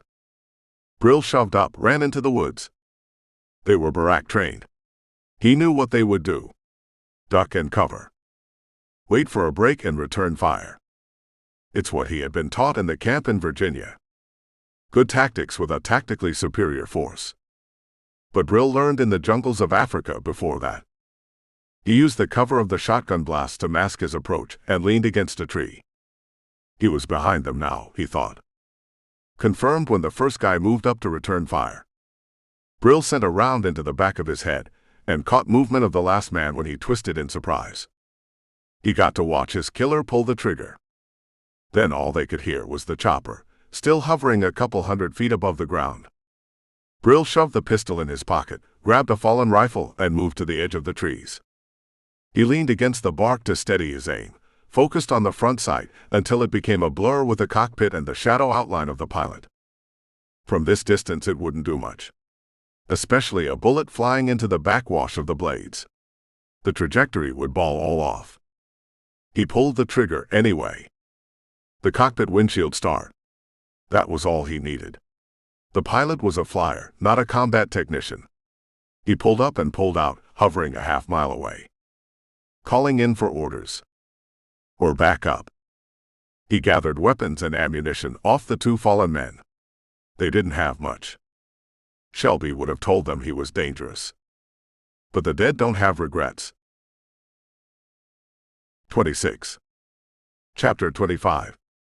Brill exited the woods weighed down with 3 pistols, 2 rifles, and a pouch of ammunition. Joe waited for him beside her pickup truck, shotgun reloaded. She didn't aim it at him as he approached, which he took as a step in the right direction. This is my fault. No sense in holding back from her. As soon as you put me in, he said. They were on their way. Will they stop? He shook his head no. Are they going to kill me? She looked worried. They only want me. Get in your truck and get out of here. He went to the van and opened the back, placed the weapons inside. Then he went back to Joe, held out her service weapon until she took it. He stripped weapons from the 3rd man. How am I going to spin this? She asked. Spin was the right word, thought Brill. Her head looked like it was spinning right now. You can't, he said. Go tell the sheriff you got the serial killer and the meth dealer too. Let them work on the connections. What about the soldiers? Brill waved at the helicopter. Whoever he called is coming to get them. Who the hell are you? No one of consequence, he said. He closed the van door and climbed into the front seat. Get in your truck, he reminded her, and waited for her to move. She opened the door, put the shotgun inside, then turned and rushed to the side driver's door. Brill cranked down the window. She leaned in and kissed him. Thanks for saving my life, she said. I owed you for saving mine. You know my name, she said. I think you have a way of finding people. You can find me wherever you land. I'll always help you. He didn't remind her that her help had brought the helicopters. He suspected her heart was in the right place, even if her well-meaning intentions almost got both of them killed.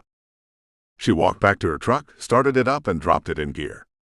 Brill watched her put the radio to her lips as she pulled out. Calling the operator. Getting witnesses. He knew the communications were being monitored. And the pilot was watching the van. He felt it follow as he left the campsite and turned in the opposite direction of Joe when he hit the main road. 20 minutes, he calculated. 10 minutes to scramble a new team to a helo. 10-minute flight toward him. He had 5. The pilot raced over him, turned around, and dropped across the roadway. Brill saw the minigun start to whirl. He yanked the wheel hard left, putting steel between him and the bullets, and then bounded through the trees until it smashed against the bole of a larger trunk. His tried to bounce his head off the meaty part of his forearm, missed and cracked it on the steering wheel. No time to worry about it. He slid into the back, opened the door, and grabbed a go bag from under the platform. He shoved a pistol into the pack, a second into his waist, and stuffed a couple of magazines in empty pockets. Then he grabbed a rifle, checked the load, and jumped out of the van. He shrugged into the backpack and ran toward the road. The van had carved a path through the smaller trees and tall grass, slick tire ruts leading back the way he came. He used it to make the edge of the trees and stayed hidden under the shadows. He could hear the helicopter hovering around him, but it was over the far tree line. Then it was over him, roaring, searching the spot where the van disappeared. He lined up the sight on the cockpit again, shook his head at the two choppers floating side by side until they merged to one. Then he emptied the clip into the flying machine. The bullets pounded into the fuselage and small glass of the pilot's door. Brill could see his body dance and twitch as rounds ripped into the side of him. The flyer reacted, twisting away, yanking the stick so the helicopter lifted. But Brill kept shooting, kept stitching a line until the clip ran dry, and the engine housing poured black smoke into the blue sky. He didn't see it happen. But he knew what did. Alarms were blaring as the chopper spun out of control. The pilot was wheezing for air, the pain of his wounds demanding attention. Maybe his left side wouldn't respond to commands from his brain. The twist away sent the aircraft into a spin. The damaged engine wobbled and threw his equilibrium off. That low to the ground, it wasn't a matter of minutes, but seconds. Brill didn't see it happen. But he watched the fireball, a greasy orange column, arc into the air, and heard the sound of the crash a moment later. No eyes on him for the moment. But more coming. He pushed off the tree and wobbled, held out a hand to stay balanced until the world stopped spinning. No time for this, he thought. He got his bearings and jogged back toward the van. The front end and tree were married, the grill wrapped around the ash-colored bark like a groom holding his bride. It wasn't coming loose. He figured the second group was on their way. Probably more this time. They would be better prepared than the first squad. Better armed. Warned. The road was out of the question. 30 minutes in a vehicle, with twists and turns, could put a lot of confusion into the chase. Now he had no options. Or just one. He ran. The end.